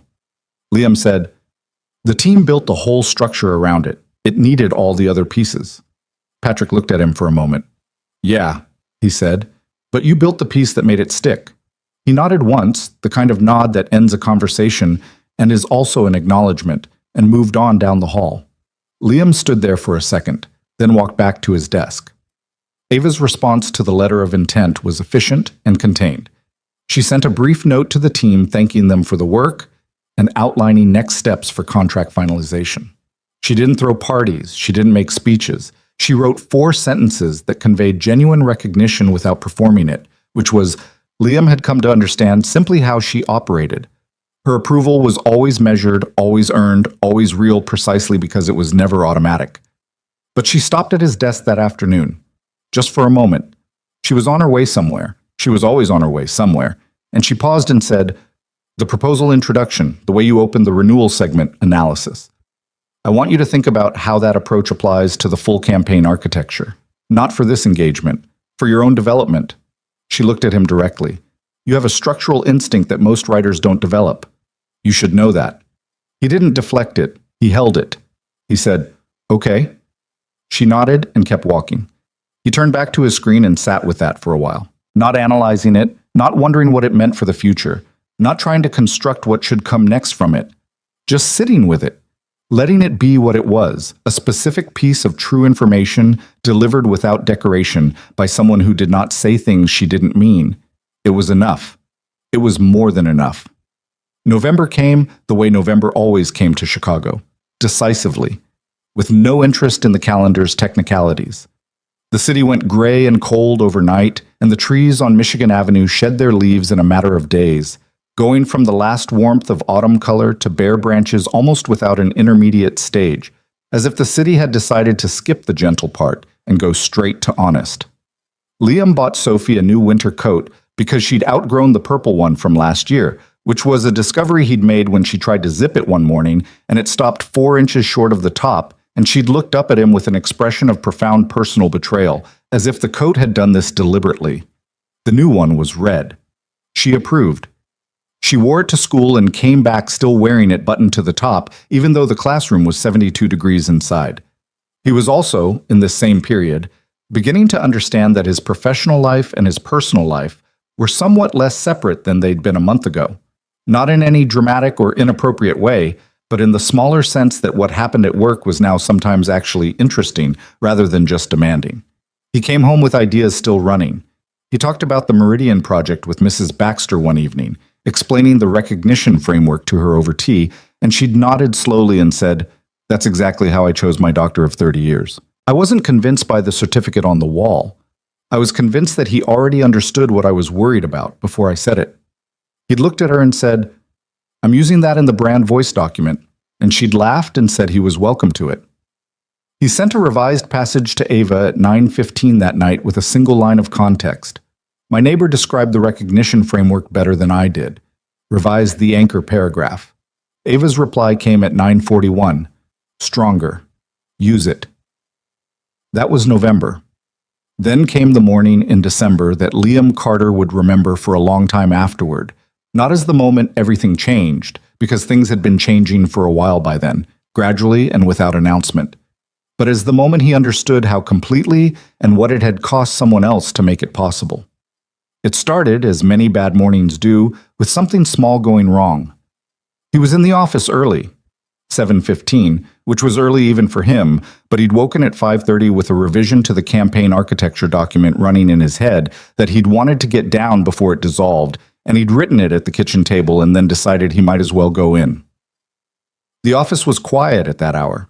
A few people from the overnight team, the coffee machine, the gray early light coming through the east-facing windows. He liked it like this occasionally. The emptiness of it, the sense of the place as a structure rather than a performance. He had his laptop open and his coffee, and he was working. At 8:43, Devin arrived. At 9, Jess. At 9:15, the rest of the floor began to fill. By 9:30, it was fully operational, all the ambient noise and motion of a creative agency midweek in early December. At 9:47, his laptop made the small sound it made when an application had encountered an error. He looked at the screen. He looked at it for a moment without full comprehension, the way you look at a message that doesn't make immediate sense. Then he clicked on the error notification, and his stomach dropped with a cold, immediate certainty. The Meridian campaign architecture document, the master file, the one that contained the integrated framework, the final copy for all 6 campaign phases, the brand voice guidelines, the consumer messaging pillars, the renewal segment analysis, 4 months of work consolidated into a single source of truth document, had failed to save correctly the last time it synced. He clicked again, tried to open it from the backup location. Corrupted. He tried the version history. The last clean version was from 6 weeks ago, before the Milwaukee revisions, before the renewal segment, before the incorporation of the recognition framework in its finalized form, before, essentially, all of the most significant work. He sat very still for approximately 4 seconds. Then he opened the door on that catastrophic scenario generator in his brain and let it show him everything. The Meridian team expected the finalized campaign architecture document by end of week, not a draft, not a work in progress. The finalized version, ready for internal review before the engagement started in January. That was the agreement, confirmed in writing. Today was Wednesday. They had 2 days. He pulled up every file on his desktop, every email attachment, every shared drive folder. He went through each one with the focused desperation of a person who knows what they're looking for and is simultaneously dreading not finding it. He recovered fragments, sections from emails, older iterations of specific passages, a PDF export of an early draft that predated several significant revisions. He had pieces. He did not have the whole. He closed his eyes and breathed through his nose for 3 slow counts, which was a technique he'd developed during Sophie's worst sick nights, when the combination of exhaustion and worry made his brain want to spin out of useful function. He did not have the luxury of spinning out. He started making a list. What did he have? What he could reconstruct from email threads, what Devin might have in his own files, what Jess had kept, how long each section would take to rebuild, whether any of it could be recovered with IT help, whether the 6-week-old backup version could be built forward quickly enough. He was halfway through this list when he became aware that Ava Kensington was standing beside his desk. He hadn't heard her approach. She didn't make a lot of noise when she moved, which was something he'd noticed and had decided not to find unsettling. She was looking at his screen. "How bad?" she said. He told her. All of it, efficiently, without softening. She listened without interrupting. When he finished, she asked 2 questions. How much of the final version existed in email attachments or shared drives, and how much would need to be reconstructed from scratch? He gave her the honest numbers. She was quiet for a moment. Not the catastrophic scenario kind of quiet. The organizing kind. Get it on the corrupted file immediately, she said. They may recover more than you think. While that's happening, pull Devin and Jess. Start reconstructing the sections you can't recover from attachments. You'll take the consumer messaging pillars and the renewal segment. Those are yours, and you'll rebuild them fastest. Devin takes the channel integration. Jess takes the framework structure. That's 3 people rebuilding 4 months of... You're not rebuilding 4 months. You're rebuilding the parts we can't recover from other sources. She said it with the flat certainty of someone who had already done the math. Most of the structural work exists somewhere in documentation. What's missing is the integrated version. That's less than you think. She looked at him. Do you need me to believe this is possible, or do you already believe it? He looked at the screen, at the list he'd been making, at the fragments he'd pulled together. I already believe it, he said. Then do it. He called Devin and Jess over. He explained the situation with the controlled precision of someone who had decided that panic was not a resource he could afford to spend. Devin's face did something complicated and then settled into the particular focused intensity he had when something was actually urgent rather than just pressing. Jess, characteristically, began making a list before Liam had finished explaining. It came back at 10:42 with partial good news. They'd recovered 60% of the corrupted file. Not clean, not usable as is, but recoverable in pieces with work. The missing 40% was distributed across the most recent revisions. The newest, most finalized material, the things that had been written last and saved most recently, and which the corruption had therefore damaged most completely, which meant the recovery was possible. It was also going to require something close to everything they had in the time they had. Liam worked through the morning without looking up. He reconstructed the consumer messaging pillars from memory and from email threads and from a draft he found in his own sent folder that he'd emailed to himself 6 weeks ago as a progress note. He rebuilt the renewal segment from his original notes, which he still had in his notebook, the physical notebook, with the pen-written draft he'd done on the train back from Milwaukee, because he was the kind of person who still wrote in physical notebooks and had never been more grateful for that fact than he was at 11:15 on a Wednesday in December. Devin worked the channel integration with the focused speed that was his best quality under real pressure. Jess rebuilt the framework structure with the methodical thoroughness that was hers. They shared files in real time, calling questions across the room when they needed to cross-reference, building the integrated version in parallel rather than in sequence, because there wasn't time for sequence. Ava appeared at intervals. Not hovering, she was running a company that had other things happening in it, but present enough that when she appeared, she could assess where they were and give a specific piece of direction or pull a resource if something wasn't moving fast enough. At 1:30, she stopped at Liam's desk and looked at his screen for 30 seconds without speaking. Then she said, "The recognition framework anchor paragraph, the full version, with the neighbor's revision. Do you have it?" He pulled it up. "Here." She read it. "Where is it in the reconstruction?" "I put it back in section 4, same position as the final version." "Move it to section 2. It needs to anchor the whole document earlier. It's the thing that makes the rest of the detail make sense." He looked at the document, then at her, then back at the document. "You're right," he said, and moved it. She nodded and moved on. By 4 in the afternoon, the reconstruction was at 80%. By 5:30, 90. By 7:15, when the office had emptied around them and only Liam, Devin, Jess, and Ava remained, they were looking at a document that was complete, integrated, and, in certain sections, demonstrably stronger than the version that had corrupted, because the process of rebuilding had forced them to make active decisions about language that the original process had sometimes left as passive default choices. Devin leaned back in his chair and put his hands over his face and made a sound of pure exhausted relief. Jess saved the document in 5 separate locations, which was the kind of decision that required no discussion after the day they'd had. Liam read through the full document one last time, slowly, the way you walk through a structure you've just rebuilt to make sure the load-bearing elements are where they should be. He found 3 sentences he wanted to tighten. He tightened them. He found one paragraph that was still carrying too much hedging language from the early draft, and he cut it back to the sentence that was doing the actual work. He found one section heading that was wrong in a small way, too passive, too careful, and changed it to something that said the thing directly. He sat back, It was good. The corrupted version had been good. This version was better. He wasn't sure how to feel about that. Ava came out of her office at 7:40. She walked to where Liam was sitting and he turned the laptop toward her without being asked. She read through the document for 8 minutes. He timed it because he had nothing else to do but wait, and the waiting was the hardest part. Then she looked up. "Send it to the Meridian team tonight," she said, with a note that the final integration required additional refinement and that you believe the result is a stronger document. Don't apologize. Don't explain the file corruption. We should tell them what happened. We should tell them that we delivered a better product than we initially proposed and that it's here 2 days ahead of the deadline. She looked at him steadily. The corruption was our problem to solve, and we solved it. That's all they need to know.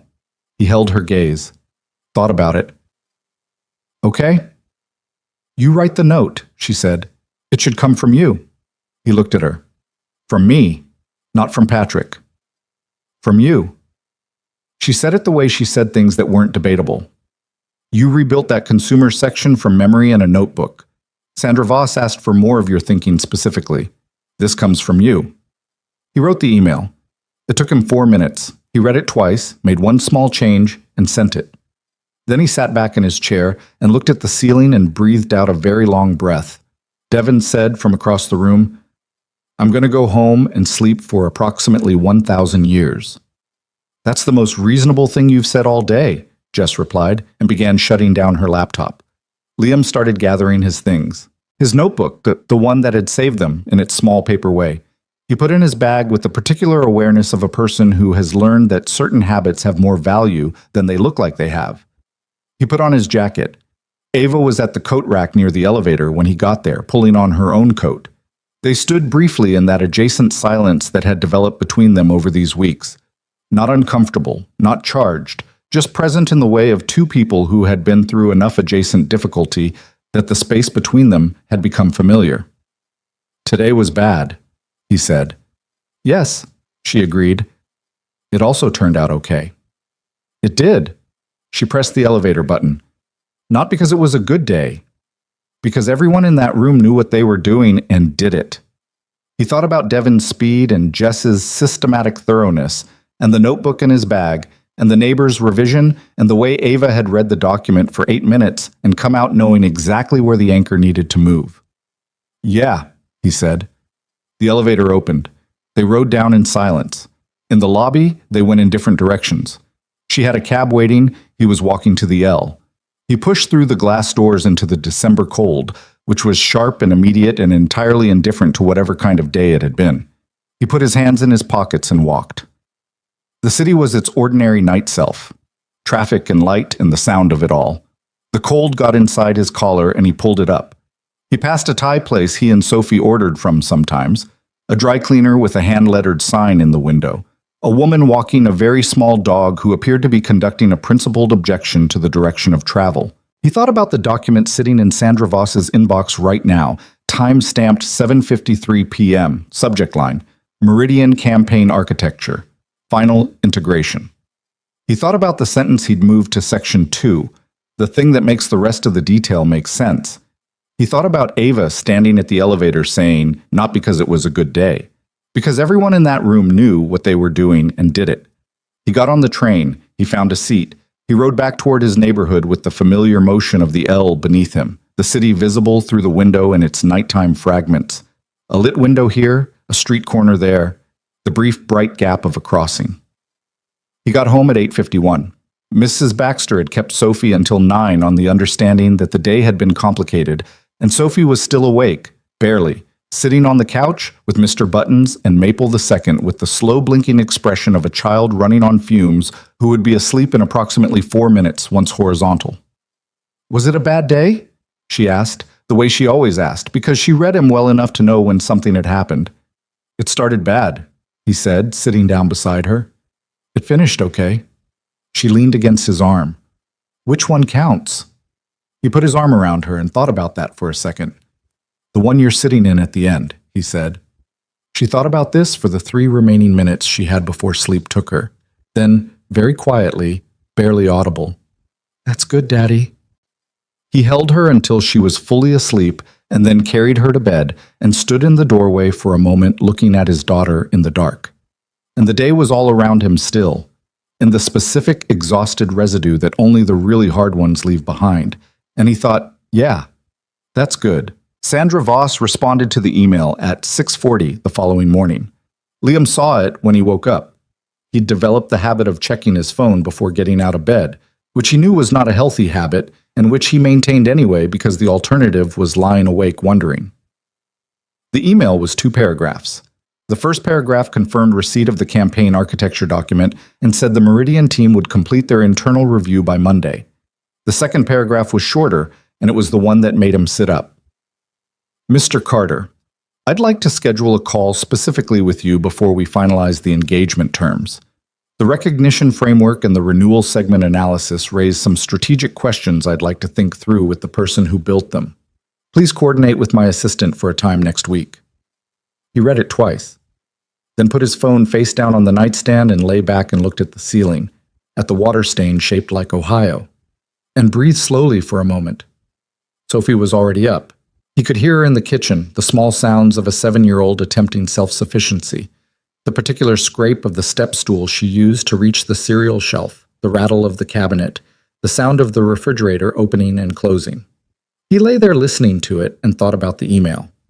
Sandra Voss wanted to talk to him specifically, not to Patrick, not to Ava, to the person who built the framework. He got up and went to the kitchen, where Sophie had successfully poured herself a bowl of cereal and was now engaged in the apparently difficult challenge of opening the milk carton, which she was approaching from 3 different angles with the systematic determination of someone who refused to admit a problem was beyond her.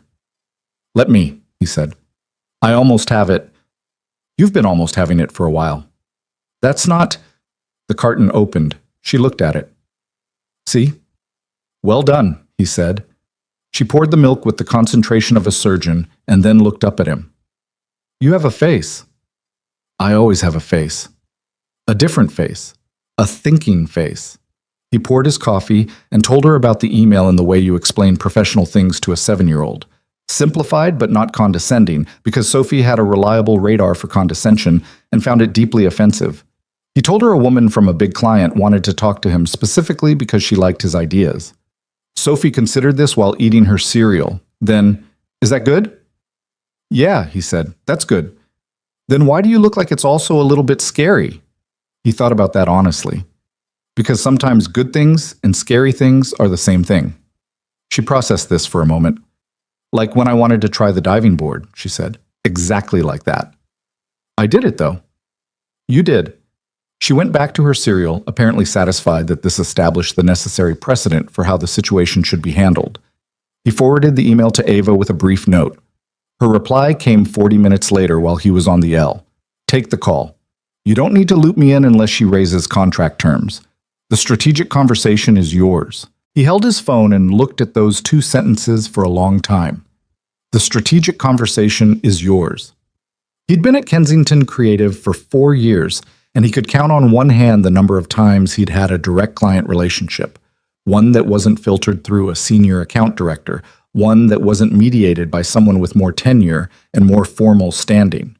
The structure of the firm was such that copywriters wrote and account directors managed, and the creative work flowed upward through layers of review before it ever reached a client's direct attention. That was how it worked. That was how it had always worked for him. And now Ava Kensington was telling him that a client conversation, a strategic, relationship-defining conversation with the VP of marketing and brand strategy of a company that was about to become the firm's largest account, was his to have without supervision. He stared out the train window at the passing city and thought about what that meant, not in terms of status or title or any of the formal professional measurements, just what it meant in terms of what she believed about him. She believed he could handle it. She believed he wouldn't need her in the room. That was, he was beginning to understand, the thing about Ava Kensington's confidence in him. It wasn't performative. It wasn't the kind of encouragement that consisted of general positive statements about potential. It was structural. It showed up in decisions, in who got on which train, in whose name went on which email, in who was told the strategic conversation is yours and meant it. He put his phone in his pocket and got off at his stop and walked the 2 blocks to the office building and pushed through the glass doors and rode up to the 14th floor and sat down at his desk and started working. The call with Sandra Voss happened the following Tuesday. Liam took it at the small conference table near the windows. Not conference room B, not anywhere formal, just a table with decent light and a door that closed. He'd prepared for it the way he'd prepared for Milwaukee, which was to say thoroughly and with the specific anxiety of someone who cared about getting it right, running the possible directions of the conversation in his head until he knew the territory well enough to navigate it without a map. Sandra was direct and unhurried. She asked about the recognition framework, where it had come from, how it had been developed, what assumptions it was built on. She asked about the renewal segment specifically, what had led him to approach it the way he had, whether the framework was extensible to segments beyond the renewal customer. She asked questions that were intelligent and somewhat demanding, and that required him to think carefully rather than just recall, which was the kind of conversation he'd always found easier to sustain than the purely social kind. At one point she said, "You described the Meridian customer as a deliberate decision maker who researches before committing. How did you arrive at that as the central framing rather than, say, a value-driven consumer?" He thought about it for a second. The honest answer. Because value-driven is a disposition. It tells you what someone cares about. Deliberate decision maker is a behavior. It tells you how they act on what they care about. The campaign has to meet them at the behavior level, or it doesn't reach them at all. Sandra was quiet for a moment. Then, "That's the clearest articulation of that distinction I've heard in 2 years of agency conversations." "I appreciate that," he said. And then, because he'd been thinking about what Ava had said, collapse the distance between thinking and saying, he added, "It came from a personal place. I make decisions that way. I know what the experience is from the inside." "That's why it lands," she said simply. "People can tell when someone's speaking from knowledge versus speaking from research. Those are different things, and the difference is audible." He wrote that down. He wrote it down right there, in the middle of the call, because it was true, and he wanted to remember it exactly. The call ran 40 minutes. When it ended, he sat at the small table for a while without moving, looking at his notes. His handwriting was slightly worse than usual, which happened when he was thinking faster than his hand could keep up. He had a professional relationship now with the VP of marketing and brand strategy of a major client, not mediated, not supervised, his. He didn't quite know what to do with that yet, but he recognized it as something. He went back to his desk and worked through the afternoon and didn't mention the call to anyone except Ava, to whom he sent a brief summary. 2 paragraphs, the main topics covered, Sandra's key questions and his responses, the areas she wanted to develop further in the engagement. He wrote it the way he was learning to write everything, with the true thing first, without hedging. Ava replied in 3 words, "Good, keep going." December moved forward the way December does in cities, faster than it should, under the specific pressure of all the things a month-end implies. The Meridian engagement was formally confirmed on December 14th. The contract was signed. The start date was set. The agency celebrated in the way creative agencies celebrate large wins. Lunch brought in, a brief and slightly awkward gathering in the kitchen area, someone opening a bottle of something that was fancier than the paper cups it got poured into, deserved. Patrick gave a short speech that was generous and accurate about the team's work. He mentioned Liam by name twice, which was both notable and, Liam thought, genuinely meant. Rachel caught his eye from across the kitchen and made a small face that was not quite a smile, but was in that general neighborhood. Ava said a few words that were brief and real and did not include the phrase going forward, or synergy, or any of the other linguistic furniture that tends to accumulate at moments like this. She thanked the team. She said the Meridian engagement was the beginning of a different kind of work for the agency, not just a larger account, but a different way of thinking about what the agency was for. She said this with the particular quality she brought to things that mattered to her. Not heightened, not performed, just present. Then she left the kitchen because she had a 3 o'clock. Life settled into a new rhythm in the weeks that followed. The Meridian work started in January, structured, demanding, with the particular quality of a long-term engagement where the pressure wasn't the acute crisis kind, but the sustained kind, the kind that required consistency over weeks and months rather than brilliance in a single afternoon. Liam found that he was good at the sustained kind too. He'd been managing sustained pressure in his personal life for years. The professional version turned out to use the same muscles, just pointed in a different direction. He had regular calls with Sandra Voss. He developed a working vocabulary with her team. The account director on the Meridian side, the brand manager, the internal strategist who had a habit of asking the kind of questions that sounded simple and weren't. He learned how to manage those relationships in real time, which was different from learning how to write for them. He made mistakes. He said something in one call that was imprecise in a way that required clarification in the next, and he handled the clarification by being direct about what he'd meant and how he'd said it wrong, and the Meridian account director said afterward, somewhat to Liam's surprise, that she appreciated how he handled it. "Most people get defensive when they misspoke," she told him. "You just fixed it." "It was wrong," he said. Fixing it seemed more useful than defending it. She laughed. "I've been in this industry for 15 years, and that's not as common as you'd think." He thought about that for a while afterward, about how much energy he'd spent in his life, defending positions he'd already privately conceded because backing down felt like losing something. He thought about how much cleaner it was to just say the true thing, including the true thing about having gotten the previous thing wrong. That was February. March was when everything changed. It happened on a Thursday, not a Monday, not a dramatic beginning of week turning point, just an ordinary Thursday in the middle of March, when the Chicago cold was finally beginning to consider releasing its grip, and the ice on the sidewalks was doing that half-thawed state that was worse than either full ice or clear pavement because it required constant attention. He was called into Ava's office at 2:15. This happened occasionally now, and it no longer generated the same quality of uncertainty it once had.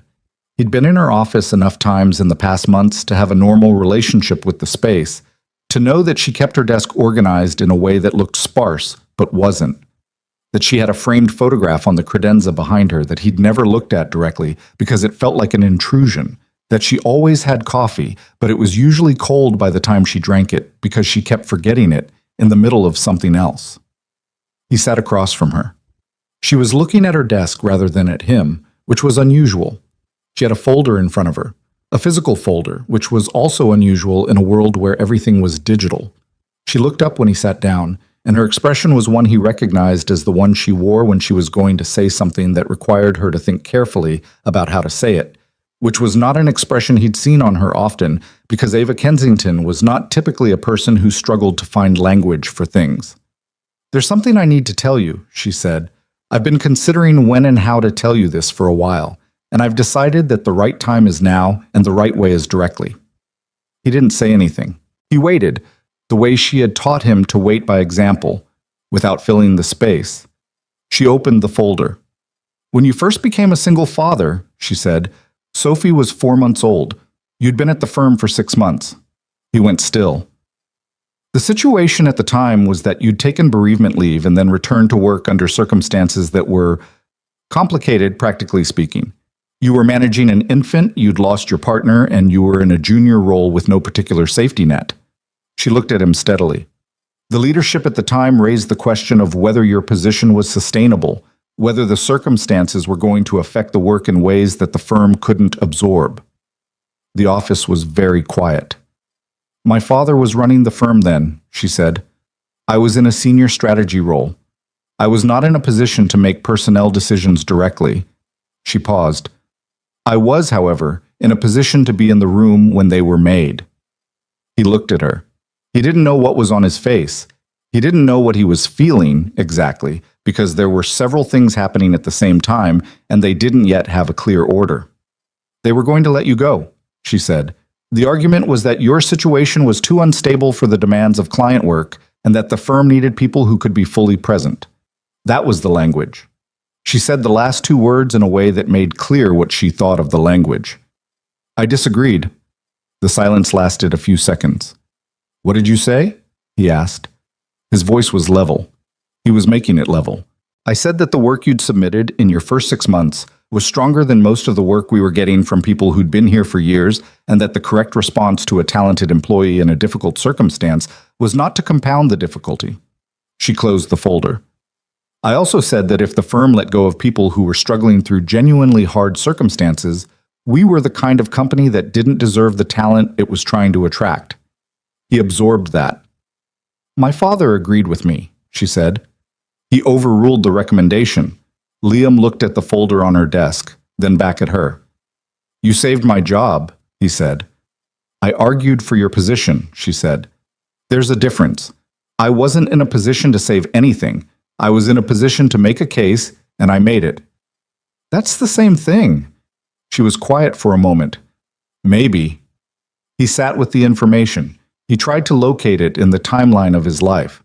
Sophie at 4 months, the purple hospital bracelet that he'd kept in his desk drawer for 2 years because throwing it away had felt wrong.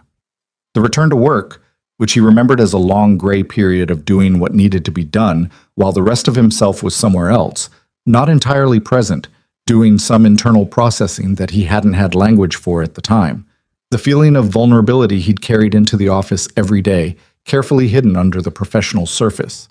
He'd thought, during that period, that he was holding on by performing competence well enough that nobody noticed the gap between the performance and the person performing it. He hadn't known that someone had noticed, had seen through the performance to the actual person underneath it, had decided the actual person was worth keeping. "There's more," Ava said. He looked at her. "About 8 months after that, Sophie was sick, a respiratory thing. She was in the hospital for 3 days. You used your sick leave, but it wasn't enough coverage, and you were going to have to take unpaid time." She said this evenly, not making it larger than it was. "I arranged for you to have access to the firm's Emergency Family Support Fund. It was a discretionary allocation. It required a senior approval. You were never notified of it formally because the fund's protocol allowed for confidential disbursement in cases where notification might create discomfort." He stared at her. He remembered that hospital stay. He remembered the specific terror of it. Sophie small and struggling in a hospital bed, the pediatric ward with its particular institutional smell, the 3 nights he'd slept in a chair beside her bed because leaving felt impossible.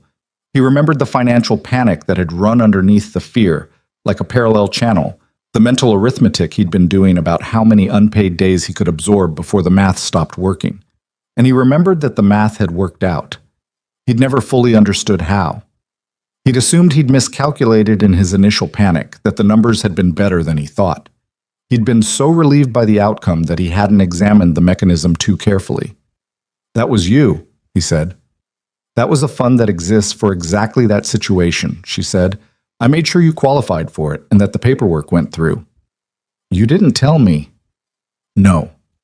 "Why not?" She was quiet for a moment. This was, he was beginning to understand, a question she'd thought about. "Because you were already carrying enough. And because—" She paused. "Because the kind of support that works best isn't always the kind that comes with an acknowledgement attached to it. Sometimes it's just the problem being solved and the person being allowed to keep going without having to feel grateful to someone in a power position above them." She looked at him directly. "Gratitude in a professional hierarchy is complicated. I didn't want you to feel like you owed me something. I wanted you to be able to keep doing the work." He thought about the word hierarchy, about the 4 years of careful professional distance he'd maintained, about the way he'd existed in this building as someone who was grateful to be here at all, who had never quite felt he had the standing to take up more space. He thought about how different that feeling might have been if he'd known. "There's one more thing," she said. He wasn't sure his system could process one more thing. He said nothing. "A year ago, last March, the account restructuring." She held his gaze. "When the firm reorganized 3 of the major account teams, there was a proposal to consolidate the copywriting function into a centralized pool, reduce headcount, redistribute the work." A pause. "Your position was on the list for review." "I didn't know there was a restructuring review," he said. "Most people didn't. It was an internal leadership conversation that didn't go beyond the executive team." She opened the folder again and turned 1 page toward him. He could see a document, a memo of some kind with his name visible in the first paragraph. "I blocked it. I presented an alternative structure that preserved all the individual writer positions and made the case that centralized copywriting pools produce generic output for agencies that are trying to differentiate on voice and authenticity." She paused. The alternative structure was adopted. The review was closed. He looked at the document, at his name in the first paragraph, at the date at the top of the memo, which was 14 months ago, 3 months before the Milwaukee trip, 3 months before Ava had chosen him for the trip. He looked up. Why are you telling me this now? She held his gaze. Because something is coming that you need to make a decision about, and I think you can't make it clearly without knowing this. She closed the folder. And because you've earned the right to know it, you've spent 4 years here not knowing the full story of your own tenure, and that's not fair. He sat back in his chair. The city was visible through her office window, a portion of it gray and cold and ongoing. He looked at it without really seeing it. He was doing something interior that didn't have a clean name, not processing exactly, not feeling exactly, something between the two, something that involved taking a set of years and understanding them differently than he'd understood them while living inside them. He'd thought he was surviving on his own. He'd thought the years had worked out through some combination of his own effort and ordinary professional circumstance and luck. He hadn't been entirely wrong. The work was his, the effort was his. The nights at the desk and the mornings and the trying and the staying were all his.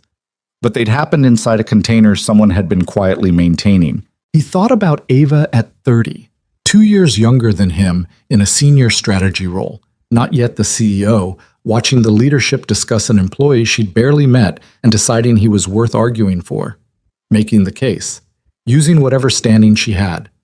He thought about the hospital fund paperwork going through without his knowledge, some administrative act executed in the background of his worst week, the problem solved before he knew someone had solved it. He thought about the restructuring memo with his name in the first paragraph. "You said something is coming," he said, "that I need to make a decision about." She nodded. "There's an offer from a company called Vantage Group based in London. They're building a creative division from the ground up, a North American office based in Toronto. They need someone to lead the consumer strategy and brand voice function." She looked at him steadily. "The recruiter reached out to me 3 weeks ago.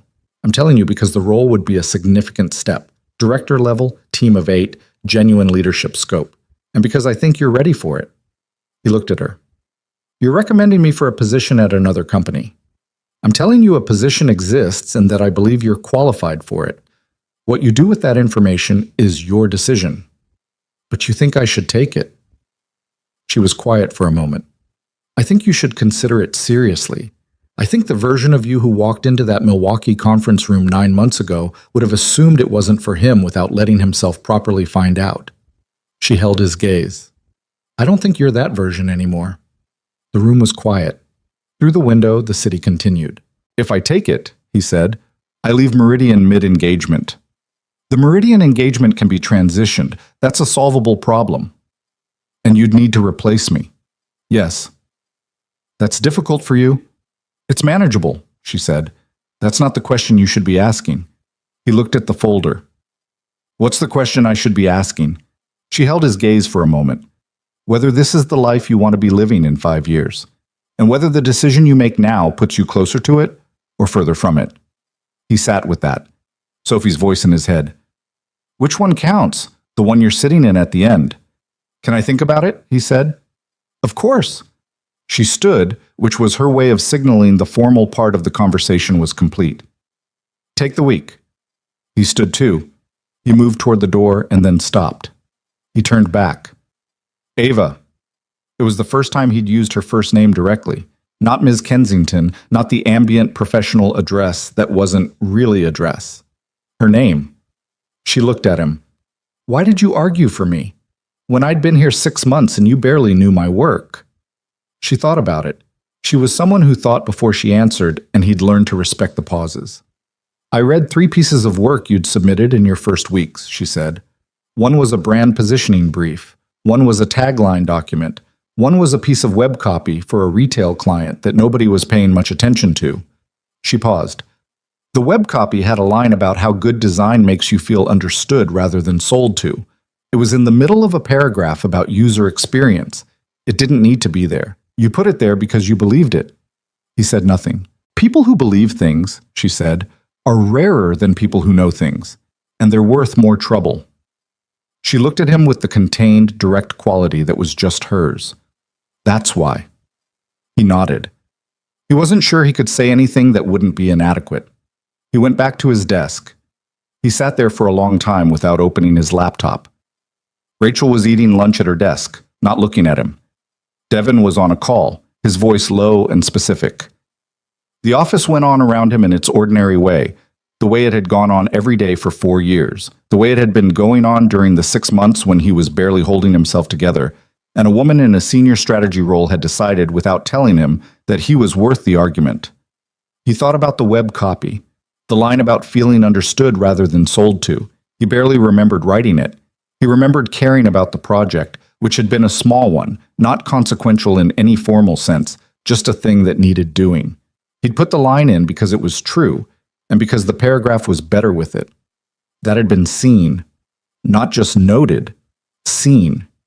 Seen by someone who understood what it meant for a person to put something true in a piece of work, not because they needed it there professionally, but because they couldn't help it.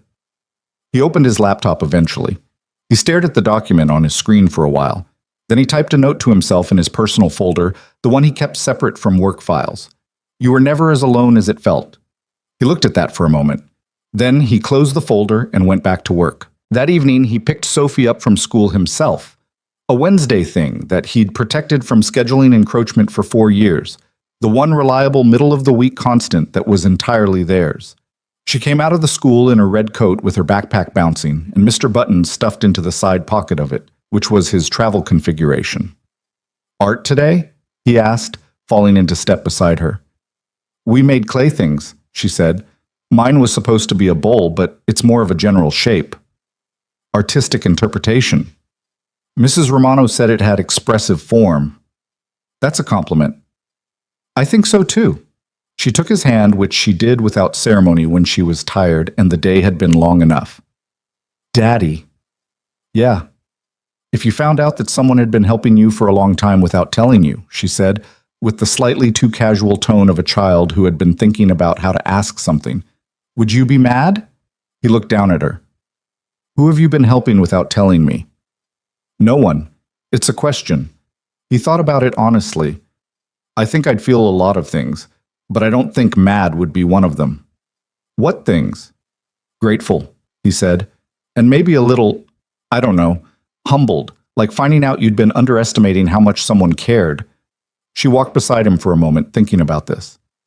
Would you want to know? Yes, he said.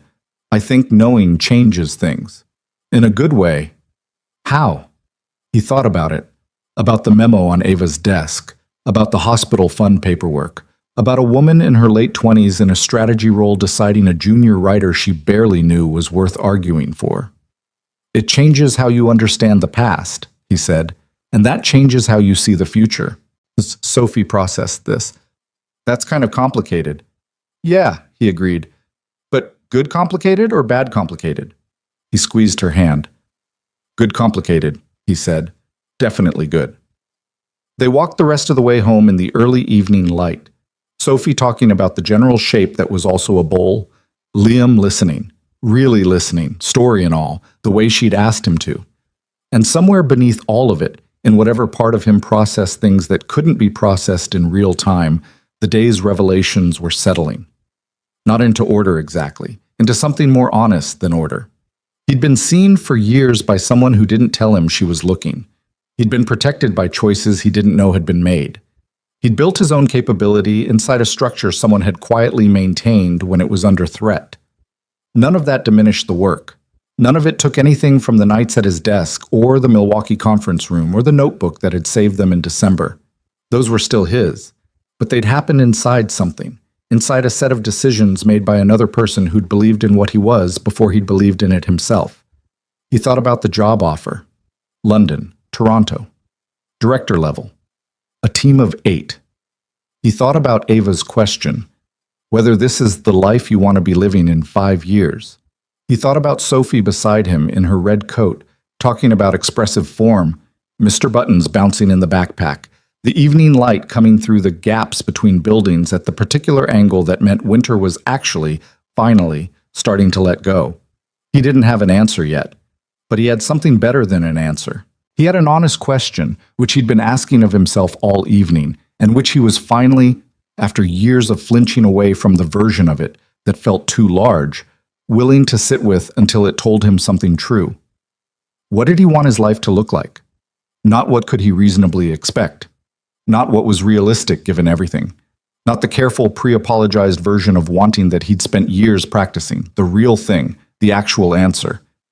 He didn't know it yet, but for the first time, he was asking. He took the week she gave him. He didn't make lists. He didn't build a pros and cons column on a legal pad the way he usually approached large decisions.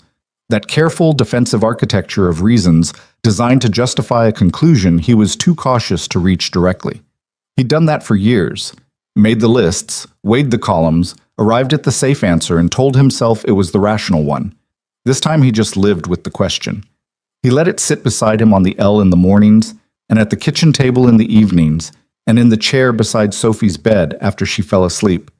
He didn't push it for an answer, he just let it be present, the way you let a difficult conversation sit in the room after it's happened, giving it the space to settle into something you can actually see. He talked to Mrs. Baxter on Friday evening, not about the decision specifically. He started there but ended somewhere else, the way conversations do when the person you're talking to is genuinely listening. She made tea. She sat across from him at her kitchen table, which was covered in the organized clutter of a woman who read 4 books simultaneously and kept a crossword puzzle going at all times and had strong opinions about the correct way to fold a dish towel. She listened to him describe the offer. London, Toronto, director level, team of 8. And she didn't say anything while he talked, which was one of the things he most valued about her. She didn't start composing her response while he was still speaking. She actually waited. When he finished, she was quiet for a moment. "What does Sophie think?" she asked. "I haven't told her yet, not the specifics." "Why not?" He turned his coffee cup in his hands. "Because I didn't want to get her excited about something I might not do." Mrs. Baxter looked at him with the particular patience of someone who has seen a great deal of human behavior and has learned to recognize its patterns. "Or," she said, "because you didn't want to have to explain to her why you decided not to do it." He looked up. "You already know what you want to do," she said. "You've known since she told you about it. You're spending the week giving yourself permission." He looked at his coffee cup. The thing about Mrs. Baxter was that she was almost always right, and the rightness of it had an immediacy that didn't allow for much argument. "Toronto is far," he said. "It's a 1-hour flight. Sophie has school here, friends, her routine." "Children are more adaptable than their parents give them credit for," she said, "and less fragile." She picked up her tea. "What you're really asking is whether you're allowed to want something large, whether the wanting itself is okay, given everything." He was quiet. "It is," she said simply. "That's the answer." He drove home in the kind of quiet that comes after a thing has been said that needed saying. He put Sophie to bed. He sat at his kitchen table with his laptop open and the cursor blinking in an empty document and thought about what Ava had said. The version of you who walked into that Milwaukee conference room 9 months ago would have assumed it wasn't for him. He thought about the note in his personal folder. "You were never as alone as it felt." He typed, "I'm going to take it." He stared at that sentence for a long time. Then he closed the laptop and went to bed and slept without the ceiling staring that had preceded every other major decision of his adult life. He told Sophie on Saturday morning. He made her pancakes first, not as a bribe exactly, but because he wanted the conversation to happen in the context of something ordinary and good, something that said this is still our life, even as he was about to tell her it was going to change shape. He made the ones with the blueberries she liked, and she ate 3 of them with the focused pleasure of a child for whom Saturday breakfast was a serious institution. Then he set his fork down and said, "I need to tell you something about work." She looked up. She had a small blueberry on her chin that she was apparently unaware of. "I've been offered a different job," he said. "A bigger one. Leading a whole team in a different city." "What city?" "Toronto." She looked at him carefully. "Is that in America?" "Canada. About an hour's flight from here." She was quiet, processing. Sophie's processing looked like stillness. She went very still when she was thinking hard about something, like all available energy was being redirected inward. "Would we move?" she said. "Yes." "Would we leave Mrs. Baxter?" He felt that question in a specific place. "We'd visit, and she could visit us." He paused. "It would be different." She looked at her plate, then back at him. "Is it a good job?" "It's a really good job, Bug." "Do you want it?" He looked at his daughter across the kitchen table, at her serious face, at the blueberry on her chin, at the 7-year-old gravity she brought to the question as if she understood that it mattered, and that she should treat it accordingly. "Yeah," he said, "I really do." She was quiet again for a moment, then she said, "Okay." "Okay?" "You said brave is doing it when it's scary." She picked up her fork. "So you should do it." She pointed at him with the fork in the absent, authoritative way she had. "But I want a really good school. With art." "I'll find one with art," he promised. "And I want to bring Mr. Buttons and Maple II. Obviously. And Mrs. Baxter has to come visit before Christmas. I'll ask her." Sophie appeared to find this satisfactory. She went back to her pancakes. Liam sat across from her and felt something in his chest that was too large to name precisely. Not just relief, not just love, not just the particular gratitude of a parent whose child has just given them the exact right answer without knowing how much it was needed. Something that included all of those and was also its own separate thing. His daughter was going to be okay. More than okay. He thought she probably always had been. He sent the email to Ava on Sunday night. Formal, brief, honest. He was accepting the Vantage Group offer. He wanted to handle the Meridian transition responsibly and would work whatever timeline the firm needed. He thanked her for telling him about the offer and for the conversation that preceded it. He read it 4 times and then sent it before the 4th time could become a 5th. Her reply came Monday morning before he reached the office. "I expected this. We'll work out the transition. Come see me at 10. He was at her office at 10 exactly. She was at her desk and she looked up when he came in and gestured at the chair, and he sat. 6 weeks, she said. That's the transition I need. Meridian handoff, documentation of the consumer strategy framework, time to bring someone up to their role. 6 weeks is fine. I'll be honest, there isn't someone on the current team who replaces what you do in the way you do it. She said this without softening or inflection, pure information. But that's a problem for me to solve, not a reason for you to stay. He nodded. She looked at him for a moment. You're going to be good at this, she said. The leadership part, the building a team part. You understand how people work. You see what they're capable of before they do. She paused. That's the most useful thing a leader can have. He held that. He thought about where that quality had come from, not from ambition or from studied management theory, but from years of being on the other side of it. Years of being the person whose capability existed before anyone had named it. Years of needing someone to see it and say so. I learned that from watching you, he said. She looked at him directly. I know, she said. That was the point. There was a silence that was not uncomfortable. The city was visible through her window, the same window he'd looked through months ago when she told him everything, the same gray ongoing city that had been the backdrop to all of it.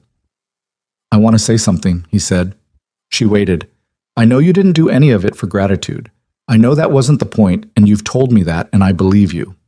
He held her gaze. But I'm going to say it anyway, because it's true, and I think you should hear it. What you did, all of it, not just Milwaukee, all of it, it mattered. It changed the course of things. For me and for Sophie. He paused. I don't know who I would have become if those first few years had gone differently. I know they didn't, and I know that's partly because of choices you made when you didn't have to make them. That's just true. And I wanted you to know I know it. She was quiet for a moment. Then she said, in this measured way she said things that cost her something. You would have been fine. You would have found another way. Maybe, he said, but I found this one. And it mattered. She looked at the window, then back at him. Her expression was the contained version of something he didn't have a full read on. Not the professional face, not the CEO face, something underneath both of those. I watched my father build this company for 30 years, she said finally. And the thing he told me once, the only piece of advice he ever gave me about people, which was that he was very bad at advice, was that the best investment you can make is in someone who cares about the work more than they care about being seen caring about it. She paused. You were the easiest case I ever made. He didn't say anything.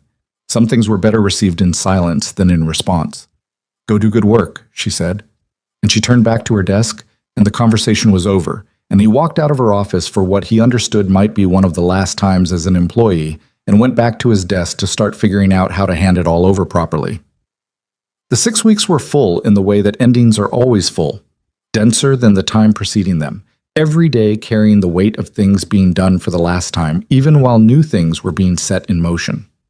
He documented the consumer strategy framework with the thoroughness of someone who understood that their work would outlast their presence, which was its own strange kind of responsibility. He wrote transition notes that were honest about what was hard and what was subtle, and what required judgment that couldn't be fully systematized, because he'd been the beneficiary of exactly that kind of honesty once, and he knew what it was worth. He had a final call with Sandra Voss on the second-to-last week. She took the news of his departure with the composed professionalism of someone who had managed many transitions. And then at the end of the call, she said, "The recognition framework is going to be in our brand guidelines for a long time. I want you to know that." "I'm glad it's useful," he said. "It's more than useful," she said. "It changed how our team thinks about the customer relationship. That's the kind of thing that outlasts the engagement." He carried that home with him. He thought about it the way he thought about all the things that had accumulated in this year, not as trophies, not as reassurance against future doubt, but as evidence of something real. He had put true things into the world. Some of them had landed. Some of them had done what true things occasionally do, which is travel further than you expected. That was enough. That was more than enough. His last day at Kensington Creative was a Friday in late April. Chicago in late April was doing the thing it occasionally did, warm enough to feel like a promise. The lake visible from the right windows as something blue-gray and vast, the trees along the streets coming back into leaf with that particular urgency of things that have been waiting through a long winter and are now making up for lost time. The team did something small and real for him, not the awkward gathering in the kitchen thing, but a lunch, just the people who had actually been in the trenches with him. Devin and Jess and Rachel and 2 others from the Meridian team. They went to the Thai place around the corner, the one he'd ordered from with Sophie on Wednesdays sometimes, and they sat around a big table and ate and talked and made the kind of jokes that are only possible between people who have been through something genuinely hard together. Devin said, halfway through lunch, "You realize you're the only person who's ever been sent on a trip by Kensington and come back a completely different version of themselves." "I wasn't a different version," Liam said. "I was the same version, just louder." "Louder is different in your case," Rachel said, without looking up from her food. "That is accurate," Jess agreed. Jess agreeing with something without qualification was a high bar, and everyone at the table recognized it. Patrick Healy stopped by briefly near the end. Not to stay, not to join the lunch, just to stop at the table on his way to somewhere else, and shake Liam's hand with the specific firmness of a man making a deliberate gesture. "The Meridian work is going to be in our portfolio for a long time," he said. "That's yours. I want you to know I know that." "It was the team's," Liam said. Patrick looked at him. "The recognition framework is yours," he said. "Take the credit. You earned it." He left. Liam looked at the space Patrick had occupied for a moment and thought about how long that acknowledgement had taken and how much it had cost Patrick to give it, and how much more it meant because of both those things. Ava came to his desk at 4:30. He was packing the last of his things, not much because he'd never been someone who accumulated a lot of desk presence, but his notebooks, his coffee mug, the small framed photo of Sophie that lived in the upper right corner of his monitor. She stood across from the desk while he packed, which was a different configuration than any they'd had before. Him doing something domestic and conclusive, her watching. "The Toronto office starts when?" she asked. 3 weeks. They want me there by the 15th of May. Have you found a place?" "Renting first. We'll figure out the rest later." She nodded.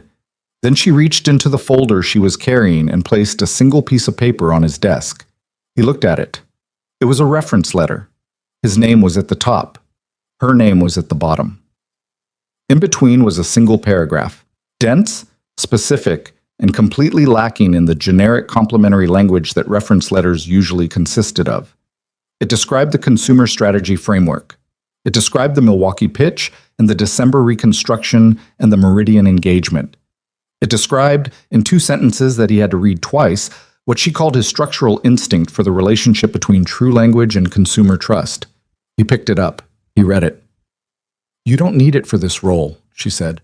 "The offer is confirmed. But you'll need it for what comes after, and I won't always be the person who knows the full story." She paused. "So now you have it. In writing." He held the paper. He looked at it for a moment longer than necessary. "Thank you," he said. She nodded once. Then she put her hand out, which was both formal and real, the kind of gesture that acknowledges that something is ending and doesn't try to make it more or less than that. He shook it. "Go be useful somewhere else," she said. And then she turned and walked back to her office, and the door didn't close behind her because it never really had to. She was always already where she was going. He put the letter carefully in his bag, between his last notebook and the small frame with Sophie's photo. He picked up the coffee mug. He looked at his desk, cleared now, just the desk itself, the monitor dark, the space already impersonal in the way of places that have been emptied of their specific person. He'd come to this desk 4 years ago as a man trying to hold everything together with both hands and no safety net and no particular belief that he was doing it right. He was leaving it as something different, not finished. He was a long way from finished, and he understood that more clearly now than he ever had. But built. More built than he'd been. More himself. He said goodbye to Rachel last because Rachel was the kind of person you said goodbye to last. "Don't become one of those people who gets successful and stops being interesting," she said, still not looking up from her screen because Rachel's goodbyes were architecturally opposed to sentimentality. "I'll try," he said. "Try harder than that." "Okay." She looked up then, just briefly. Her face did something small and real. "You were always better than you thought you were," she said. "I'm glad you finally found that out." He picked up his bag. "Thank you for putting up with me for 3 years." 2 feet away, she said. It wasn't hard. She went back to her screen. "Go." He went. The elevator. The lobby. The glass doors. The April afternoon. Actual warmth in it. The kind you could feel on your face, and the city moving around him in its ordinary ongoing way, indifferent and enormous and alive. He stood on the sidewalk outside the building for a moment, not performing anything, just standing in the space of it. This city. This life. This version of himself. Then he walked to the L and went home to his daughter. Toronto in May was greener than he expected. He'd built an image of it from research and photographs and the particular way cities look when you understand them only through a screen. And the real thing was different the way real things always are. More dimensional, more specific, with a quality that photographs don't capture because it's not visual. It was the rhythm of the place, the pace of it. The way the lake, a different lake, Lake Ontario, vast and cold and present, anchored the city's geography in a way that made Chicago's relationship with Lake Michigan feel familiar even from 1,000 miles away. He found them an apartment in a neighborhood with good schools and a park nearby and a bakery on the corner that Sophie declared acceptable after her first croissant, which she ate with the discriminating focus of a food critic and then asked for a second one, which was her highest form of approval. Sophie's new school had art. He'd made sure of that. The first weeks in Toronto were hard in the specific way that new beginnings are hard. Not because anything was wrong, but because everything required active navigation rather than the automatic competence that comes with familiarity. He didn't know which grocery store had the brand of orange juice Sophie liked. He didn't know the fastest route to the office or which coffee place was actually good or where to take a sick child on a Sunday when everything seemed closed. He had to figure all of it out from scratch. And figuring things out from scratch at 33 with a 7-year-old and a new director-level job was genuinely demanding in ways he hadn't fully anticipated. But the work was good. The work was immediately, unmistakably good. He'd spent 4 years at Kensington Creative being good at his function. He was now in a position where his function was to help other people be good at theirs. And it turned out that these were related but different skills. And he was not automatically excellent at the second one just because he was good at the first. He made mistakes. He over-explained in the first team meetings, giving context that people didn't need because he was still operating in the mode of a person who justified his presence in rooms. He under-delegated in the first month, holding on to tasks that should have been handed off because releasing control felt like losing track of quality. A woman on his team named Priya, who was 26 and smarter than she was given credit for, and who reminded him of himself in specific and uncomfortable ways, told him at the end of his first month, with the careful diplomacy of someone who had decided he was worth the risk of honesty, You brief us really well, and then you check our work in a way that makes us feel like you're expecting it to be wrong. He sat with that for a day.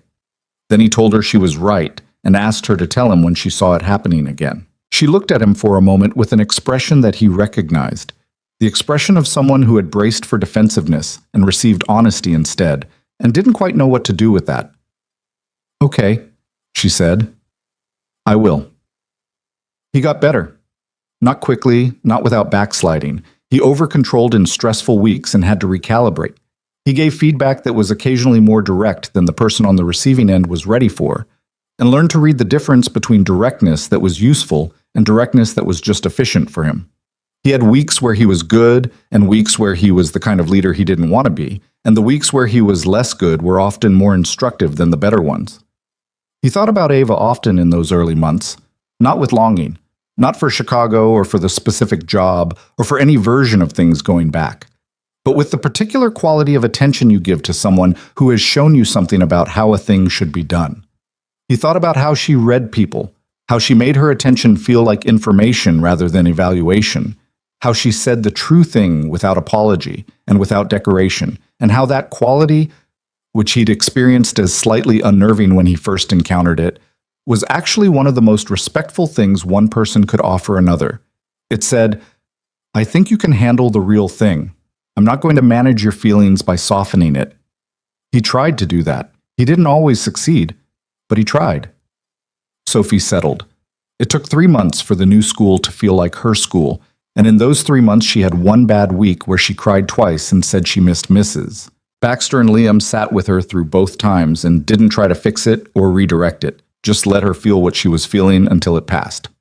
By September she had 2 friends, a girl named Kala, who shared her commitment to expressive art forms, and a boy named Tomas, who had apparently distinguished himself by having the most interesting lunchbox contents of anyone in the class, which Sophie described as a significant quality in a person. Mrs. Baxter came in August, as promised. She stayed for 5 days. She walked the city with Sophie while Liam was at work and came back every evening with some piece of Toronto she'd found interesting. A market, a mural, a very good cheese shop that she approved of, a conversation she'd had with a woman on a bench who turned out to share her opinion about the correct way to fold a dish towel. She sat in his kitchen and drank tea and looked at his apartment with the assessing eye of someone who was checking that a life had been properly set up, and appeared satisfied with what she found. On her last evening, she said, "You look right here." He was washing dishes. He looked over at her. "What does that mean?" "It means you look like a person who is in the right place." She said it matter-of-factly, the way she said things that were true. Some people look slightly sideways in their own lives, like they're occupying a space that fits almost but not quite. You don't look like that anymore. He thought about the apartment on the north side of Chicago, the water stain shaped like Ohio, the alarm at 6:47. "I was sideways for a long time," he said. "I know." She finished her tea. "You're not anymore."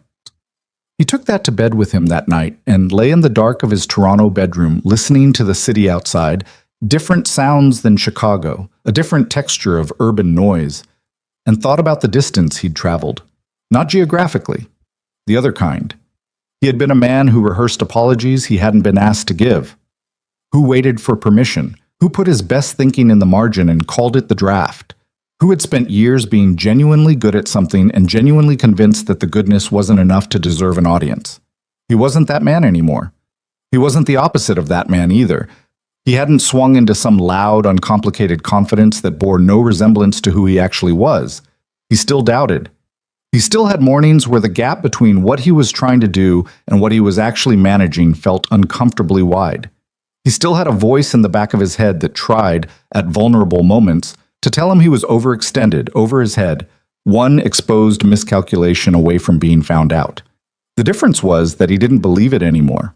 Or rather, he heard it, and he kept going anyway, because he'd learned in a Milwaukee conference room and a December reconstruction and a Thursday afternoon in Ava Kensington's office that the voice wasn't information, it was just noise.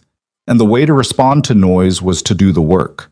Time moved the way time does when a life is full, faster than you think it should, and richer than you realize while it's happening. The Vantage Group North American office grew, not without difficulty. There were accounts they didn't win, pitches that fell apart at the last stage, a quarter in his second year where the numbers were bad enough that he had several conversations with the London leadership that were uncomfortable in the specific way of conversations where everyone is being professional while the stakes are genuinely high. He managed those conversations the way Ava had taught him to manage hard things, with directness, without deflection, with the data in hand and an honest account of what had happened and what he was going to do about it. They came back from the bad quarter. The team built something that was distinctly theirs, a consumer strategy practice that was known within the industry for a particular quality of voice work. The recognition framework that had started in a Milwaukee hotel room at midnight became, over years, the foundational approach of a practice that attracted clients and talent both. He hired Priya as senior strategist in his third year. He was glad every day that she'd told him what she told him in month one. He spoke at an industry conference in his fourth year. He said things he believed, without hedging them for palatability, and the room responded the way rooms respond to true things, with the particular quality of attention that is different from polite interest. Afterward, a young woman stopped him in the corridor and said she'd been struggling with a pitch for 6 months, and something he'd said about recognition versus persuasion had clarified something she'd been unable to articulate. He told her the idea had come from a conversation he'd had at midnight in Milwaukee with someone who understood his work better than he did at the time. She asked who. He said, "My former boss. She's the best reader of people I've ever met." He kept in touch with Ava the way people keep in touch when they respect each other and are both busy, occasionally, meaningfully, without the maintenance obligations of lesser connections. She sent him an email when Kensington Creative won a significant award, and he replied. He sent her the link when the Vantage consumer strategy practice was covered in an industry publication, and she replied in 3 sentences that were more generous than they needed to be and less effusive than they might have been, which was exactly right. He texted her a photo of Sophie on the day she started middle school. Not because there was a reason to, exactly, but because Ava had known Sophie's name before she'd ever met her, and that felt like the kind of thing that deserved acknowledgement. She replied, "She looks like she's already running the school." He showed Sophie the text. Sophie read it, nodded, and said, "She's right." He'd have expected nothing else. The day that stayed with him, the one that became the hinge point in his understanding of everything, happened on an ordinary Tuesday in his 5th year when a junior strategist named Marcus walked into his office. Not Marcus from Chicago. A different Marcus, 24 years old, 2 months into the job, with the particular energy of someone who was very smart and not yet sure if his smart was the useful kind. He knocked on the open door and stood in the doorway with a document in his hand, and the expression of someone who had talked themselves into and out of this visit several times on the way down the hall. "Do you have a minute?" he said. "Yeah," Liam said. "Come in." Marcus came in and sat across from him and held the document with both hands in a way that suggested it was either very important or he was using it for ballast. "I've been working on the consumer entry framework for the Alderton account," he said, "and I have an idea that it might be completely off base. It's probably off base. You've seen the brief, so you know the parameters, and I'm sure there are reasons this wouldn't work that I'm not seeing yet." "Stop," Liam said. Marcus stopped. Liam looked at him, at the document, at the expression on the face of a young man who had spent the walk down the hall pre-apologizing for an idea he hadn't yet been given the chance to share. He knew that walk. He had been that walk. "What's the idea?" he said. Marcus blinked. "I haven't finished explaining. You've been explaining why it might not work for about 45 seconds. What's the actual idea?" A pause. Then, slightly differently, less hedged, more direct. The brief positions Alderton as a premium option competing on quality, but the consumer data suggests their actual decision-making customers aren't choosing on quality perception. They're choosing on risk reduction. They're people who've made a bad purchase before and they're not looking for the best option. They're looking for the safest option. He set the document on the desk. If we position on quality, we're speaking to a purchasing instinct that isn't driving the decision. If we position on certainty, on Alderton being the choice you won't regret, we're speaking to the actual thing. Liam looked at him. He looked at the document. He thought about a hotel conference room in Milwaukee, about the first time he'd said a true thing in a room that mattered and felt the room change because of it, about everything that had required someone else to believe in it first. "That's good," he said. Marcus looked at him with the expression of someone who has been bracing for a polite redirection and received something else. "That's a genuinely good instinct," Liam said, "and I want you to notice something." He held Marcus's gaze. "You almost didn't bring it to me. You came in pre-apologizing for it. You were making yourself small before I'd had the chance to tell you whether you should be." Marcus was quiet. "Don't do that," Liam said. "Not because it's unprofessional, not because it makes you look uncertain. Do you understand why I'm telling you not to do it?" "Because the idea is good," Marcus said cautiously. "Because you can't know if the idea is good until you give it a fair hearing, and you can't give it a fair hearing if you've already half killed it before it leaves the room." Liam leaned back in his chair. "You have good instincts. I've been watching you for 2 months, and you have good instincts. But good instincts that you apologize for before you share them don't do anyone any good, including you." Marcus looked at the desk. Something was moving across his face. Not quite emotion, more like recalibration. The specific internal shifting of a person receiving information that locates something they hadn't had language for. "Someone told me that once," Liam said. "Not those exact words, but the same idea." He picked up the document. "Let's work on the Alderton positioning. Come back at 3 with an expanded version of the certainty framing." Marcus stood. He was already different in his posture than he'd been 2 minutes ago. Something less compressed, more present. "Thank you," he said. "Don't thank me," Liam said. "Just come back at 3 with the work." Marcus left. Liam sat alone in his office. Through the window, Toronto was doing what cities do on ordinary Tuesday afternoons. Moving, indifferent, ongoing. The lake was visible from his window on the right days, and this was one of them, gray and flat and enormous. He thought about a question he'd been asked years ago, in a different office in a different city. What question should you be asking? And the answer that had taken him years to locate properly. Whether this is the life I want to be living. He looked around his office, at the work on his desk, at the team visible through the glass wall. Priya on a call, a junior writer with headphones in, 2 strategists at the whiteboard working through something, at the city outside, at the life that had assembled itself out of all the things he'd been through, the grief and the fear and the years of holding everything together while doubting that he was doing it right, and the Milwaukee hotel room and the December reconstruction and the Thursday afternoon when a woman had told him everything she'd never told him and then sent him somewhere new. He thought about what Ava had said when he asked her why she'd argued for him. People who believe things are rarer than people who know things. He thought about what he'd learned that she hadn't said, that believing things wasn't enough on its own. You had to be willing to say them, in the room, out loud, to the people who needed to hear them, even when the saying was the scary part, especially then. He picked up his pen and opened his notebook to a clean page. He wrote at the top, "Don't make yourself smaller before others have had the chance to see your worth." He'd written versions of that sentence in different ways across different notebooks, in different cities. Each version was slightly more certain than the last. This one was the most certain. He looked at it and thought, that's the one.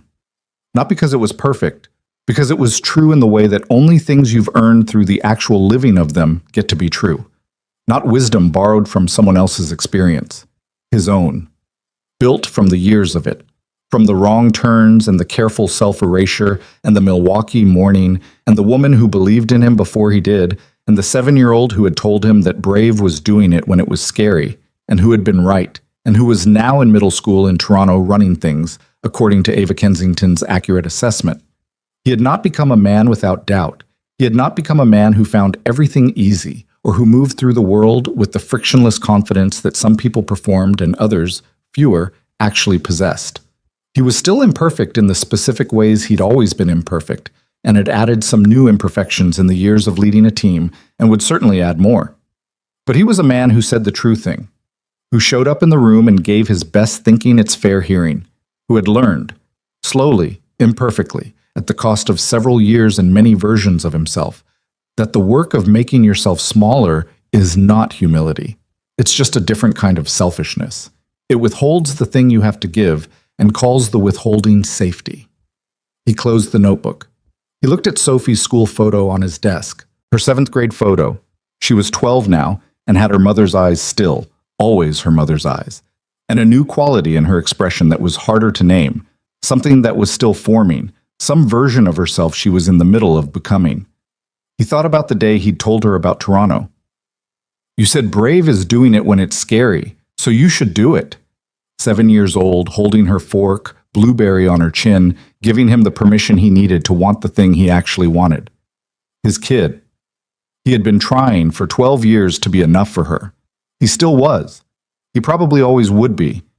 But he understood now that enough was not a static thing, not a threshold you reached and then maintained. It moved. It grew with her. And the best thing he could do for her was not to be sufficient, but to be real.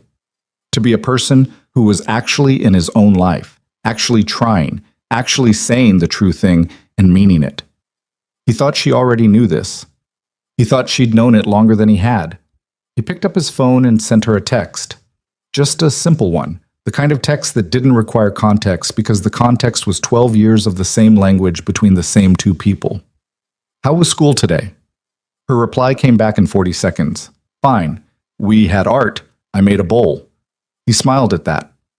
"A bowl or a general shape?" he typed. A pause. Then, "Expressive form, Dad." He laughed out loud in his empty office. He put his phone down. He picked up the document Marcus had left on his desk and started reading it, because Marcus was coming back at 3, and the work needed his full attention, which had always been, the one thing he'd never had trouble giving. Outside, the city continued. The lake held steady at the edge of everything, cold and permanent and indifferent in the way of large natural things that outlast whatever human dramas unfold on their shores. The afternoon moved toward evening. Somewhere in a middle school across the city, a girl with her mother's eyes was making something with expressive form and calling it a bowl. And one day she would tell someone that her father had taught her that brave was doing it when it was scary, not knowing that her father had learned it from her. And in an office overlooking all of it, a man who had once sat in a hallway rehearsing apologies he hadn't been asked to give was sitting at his desk doing the work, which was exactly where he was supposed to be. That was the whole story. That was enough.